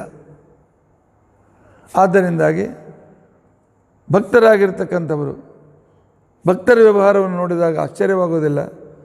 ಅವರು ಪರಮಾತ್ಮನ ಅದನ್ನು ವಿಶೇಷವಾಗಿ ತಿಳಿದುಕೊಳ್ತಾರೆ. ತಿಳಿದುಕೊಂಡಿದ್ದರಿಂದಾಗಿ ಅವನು ತನ್ನ ಗತಿಗೆ ಹೋದ ಅಂತ ರುದ್ರದೇವರು ಉಪದೇಶ ಮುಗಿಸ್ತಾರೆ. ಆಗ ಶುಕಾಚಾರ್ಯರು ಪರೀಕ್ಷಿತ ರಾಜನ ಹೇಳ್ತಾರೆ, ಪರೀಕ್ಷಿತ ರಾಜ ಅವನು ತಪಸ್ವಿಯಾಗಿದ್ದ, ಅವನ ಹತ್ರ ಸಾಕಷ್ಟು ತಪಸ್ಸಿನ ಸಾಮರ್ಥ್ಯ ಇತ್ತು, ಪಾರ್ವತಿಗೆ ಪ್ರತಿಶಾಪ ಕೊಡಬಹುದಾಗಿತ್ತು, ಕೊಡಲಿಲ್ಲ. ಇತಿ ಭಾಗವತೋ ದೇವ್ಯಾ ಪ್ರತಿಶಕ್ತುಂ ಅಲಂ ತಮಃ. ಪ್ರತಿಯಾಗಿ ಪಾರ್ವತಿಗೆ ಶಾಪ ಕೊಡಲಿಕ್ಕೆ ಸಮರ್ಥನಾಗಿದ್ದರೂ ಕೂಡ ಪಾರ್ವತಿ ಕೊಟ್ಟ ಶಾಪವನ್ನು ಆಧಾರದಿಂದ ಸ್ವೀಕಾರ ಮಾಡಿದ. ಇದೇ ಭಗವದ್ಭಕ್ತರ ಲಕ್ಷಣ. ಇನ್ನೊಬ್ಬರು ಬೈದದ್ದನ್ನು ಸಹನ ಮಾಡಿ ತಿರುಗಿ ಬೈಯೋದಿಲ್ಲ. ಹೀಗೂ ಹಾಗಾದರೆ ಯೋಗ್ಯತೆಯಲ್ಲಿ ಅವನು ಭಾಳ ಕಡಿಮೆ, ಶಿವಪಾರ್ವತಿಯರಿಗಿಂತ ಅತಿ ಕಡಿಮೆ ಆಗಿರ್ತಕ್ಕಂಥ ವ್ಯಕ್ತಿ, ಅತಿ ಕಡಿಮೆ ಆಗಿರ್ತಕ್ಕಂಥ ವ್ಯಕ್ತಿ ಅವನು ಈ ರೀತಿಯಾಗಿ ಶಾಪ ಕೊಡ್ಬೋದೇನು? ಸಣ್ಣವ್ರು ಶಾಪ ಕೊಟ್ಟರೆ ಬರ್ತದೇನು? ಸಣ್ಣವ್ರು ದೊಡ್ಡಕ್ಕೆ ಶಾಪ ಕೊಡ್ಲಿಕ್ಕೆ ಬರ್ತದೇನು? ಈ ಶಾಪ ಅಂದ್ರೇನು, ವರ ಅಂದ್ರೇನು ಅನ್ನೋ ಪ್ರಶ್ನೆಗೆ ಆಚಾರ್ಯರು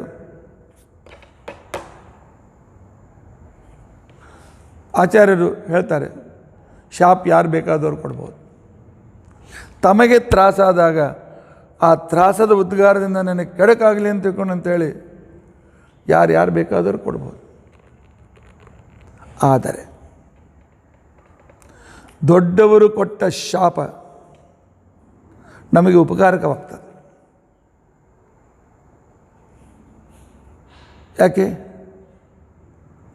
ಆ 8 ವರ್ಷದ ಬಾಲಕ ಶೃಂಗಿ ಪರೀಕ್ಷಿತ ರಾಜನಿಗೆ ಶಾಪ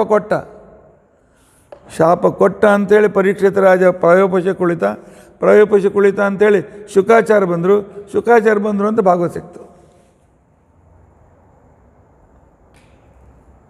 ಆದರೆ ಅದಕ್ಕೆ ಆಚಾರ್ಯ ಹೇಳ್ತಾರೆ, ದೇವ ಏವ ತದನ್ಯೇಭ್ಯ.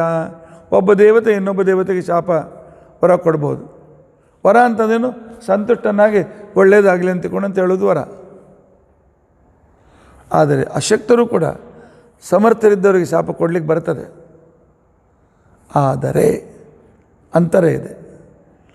ಸಣ್ಣವರು ದೊಡ್ಡವರಿಗೆ ಶಾಪ ಕೊಟ್ಟರೆ ದೊಡ್ಡವರು ತಿರಸ್ಕಾರ ಮಾಡ್ಬೋದು, ಶಾಪವನ್ನು ಸ್ವೀಕರಿಸದೇ ಇರ್ಬೋದು. ಆದರೆ ಇವನು ಮಾಡಿದ ತಪಸ್ಸಿನಿಂದ ಕೊಡ್ತಾ ಇದ್ದಾನೆ ಅಂತೇಳಿ ಅವನಲ್ಲಿರ್ತಕ್ಕಂಥ ತಪಸ್ಸಿಗೆ ಮನ್ನಣೆ ಕೊಡೋದಕ್ಕೋಸ್ಕರ, ಅವನು ಇಷ್ಟು ದಿವಸ ಮಾಡಿರ್ತಕ್ಕಂಥ ಸಾಧನೆಗೆ ಪುಣ್ಯಕ್ಕೆ ಮರ್ಯಾದೆ ಕೊಡೋದಕ್ಕೋಸ್ಕರ ಅವ್ರು ಹೇಳಿದ ಶಾಪವನ್ನು ಸ್ವೀಕರಿಸ್ತಾರೆ. ಸ್ವಲ್ಪ ಕಾಲ ಹೋಗ್ಬಿಡ್ತದೆ. ಆದರೆ ದೊಡ್ಡವರಿಗೆ ಶಾಪ ಕೊಟ್ಟದ್ರಿಂದ ಅವನು ತನ್ನ ಜೀವನದ ಉದ್ದಕ್ಕೂ ಗಳಿಸಿರ್ತಕ್ಕಂತಹ ವಿದ್ಯಾ ಅಂತ ತಿಳ್ಕೊಂಡಂತೇನಿದೆ, ತಪಸ್ಸು ಅಂತ ತಿಳ್ಕೊಂಡಂತೇನಿದೆ, ಉತ್ತಮೇಶು ಕೃತಾಶಾಪ ಕರ್ತೃನಾಂ ಜ್ಞಾನ ಪುಣ್ಯೋ, ಅವರ ಜ್ಞಾನ ಅವರ ಪುಣ್ಯ ಪೂರ್ತಿಯಾಗಿ ಬಳದು ಹೋಗಿಬಿಡ್ತದೆ. ಜೀರೋ ಆಗ್ತೀವಿ ನಾವು ದೊಡ್ಡವ್ರಿಗೆ ಶಾಪ ಕೊಟ್ಟರೆ. ಸ್ವಲ್ಪ ಪರಿಣಾಮ ಅವ್ರ ಮೇಲೆ ಆಗ್ಬೋದು. ಭೃಗು ಋಷಿಗಳು ಬ್ರಹ್ಮದೇವ್ರಿಗೆ ಶಾಪ ಕೊಟ್ಟರು, ನಿನ್ನ ಪೂಜೆ ಯಾರು ಮಾಡೋದು ಬೇಡ ಅಂತ ತಿಳ್ಕೊಂಡಂತೇಳಿ. ರುದ್ರದೇವರಿಗೆ ನೀನು ಲಿಂಗ ಪೂಜೆ ಆಗಲಿ ಅಂತ ತಿಳ್ಕೊಂಡಂತ ಹೇಳಿದ್ರು. ಈ ರೀತಿಯಾಗಿರ್ತಕ್ಕಂಥದ್ದನ್ನು ಅವ್ರು ಸ್ವೀಕಾರ ಮಾಡಿದರು. ಆದರೆ ಇವರು ಸಂಪೂರ್ಣ ತಪಸ್ಸನ್ನು ಕಳೆದುಕೊಂಡ್ರು. ತಪಸ್ಸು, ಆ ಜ್ಞಾನ ಎಲ್ಲ ಹೊರಟೋಗ್ಬಿಡ್ತದೆ ಅಂತ ತಿಳ್ಕೊಂಡಿದ್ದಾರೆ.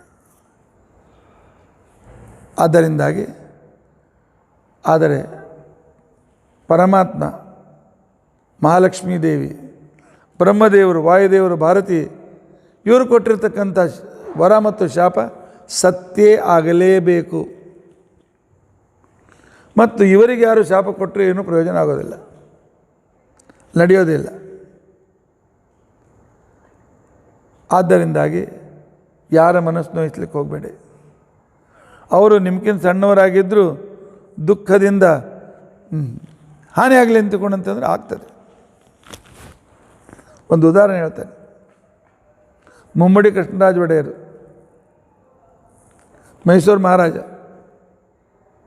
ನಂತರ ಆಂಗ್ಲರು ಬಂದರು, ಇಂಗ್ಲೀಷರ ಗೆಳೆತನ ಆಯಿತು. ಹೀಗಾಗಿ ಯುರೋಪಿಯನ್ ಸಂಸ್ಕೃತಿನೂ ಅವರಲ್ಲಿ ಬಂತು. ಇವರೊಬ್ಬ ಮಿತ್ರ ಅಧಿಕಾರಿ, ಇಲ್ಲ ನಮಗೆ ಒಂದು ಗೋಲ್ಫ್ ಮೈದಾನ ಬೇಕಾಗಿದೆ, ದೊಡ್ಡ ಜಾಗ ಬೇಕಾಗಿದೆ, ಅದಕ್ಕೆ ನೀವು ಅನುಕೂಲ ಮಾಡಿಕೊಡ್ಬೇಕು, ಅದು ಅರಮನೆಗೆ ಹತ್ತಿರ ಇರಬೇಕು ಅಂತ. ಮತ್ತು ನಮ್ಮದು ಮುಂದಿನ ವಾರ ಮ್ಯಾಚ್ ಅದು ಅಷ್ಟರೊಳಗೆ ಅನುಕೂಲ ಆಗಬೇಕು. ರಾಜರು ಆಗಲಿ ಅಂತ ಹೇಳಿದ್ರು. ಆ ಕಾಲಕ್ಕೆ ಅರಮನೆ ಹಿಂದಿನ ಬಾದು ಸಾವಿರಾರು ಜನ ಈ ಕುದುರೆ ಸವಾರರು, ಕುದುರೆಯನ್ನು ಅದಕ್ಕೆ ಹುಲ್ಲು ಹಾಕಿ ನೀರು ಹಾಕಿ ಮಾಡ್ತಕ್ಕಂಥ ಅವ್ರಿಗೆಲ್ಲ ಕ್ವಾರ್ಟರ್ಸ್ ಇತ್ತು. ಅವ್ರಿಗೆ ಹೇಳಿದ್ರು, ನಾಳಿನ ದಿವಸ ಎಲ್ಲ ಕ್ವಾರ್ಟರ್ಸ್ ಖಲಾಸ್ ಮಾಡಿ ಜಾಗ ಖಾಲಿ ಮಾಡಿಕೊಡ್ರಿ, ಅವ್ರಿಗೆ ಎಲ್ಲಿ ಹೋಗ್ತಾರೆ ಹೋಗ್ಲಿ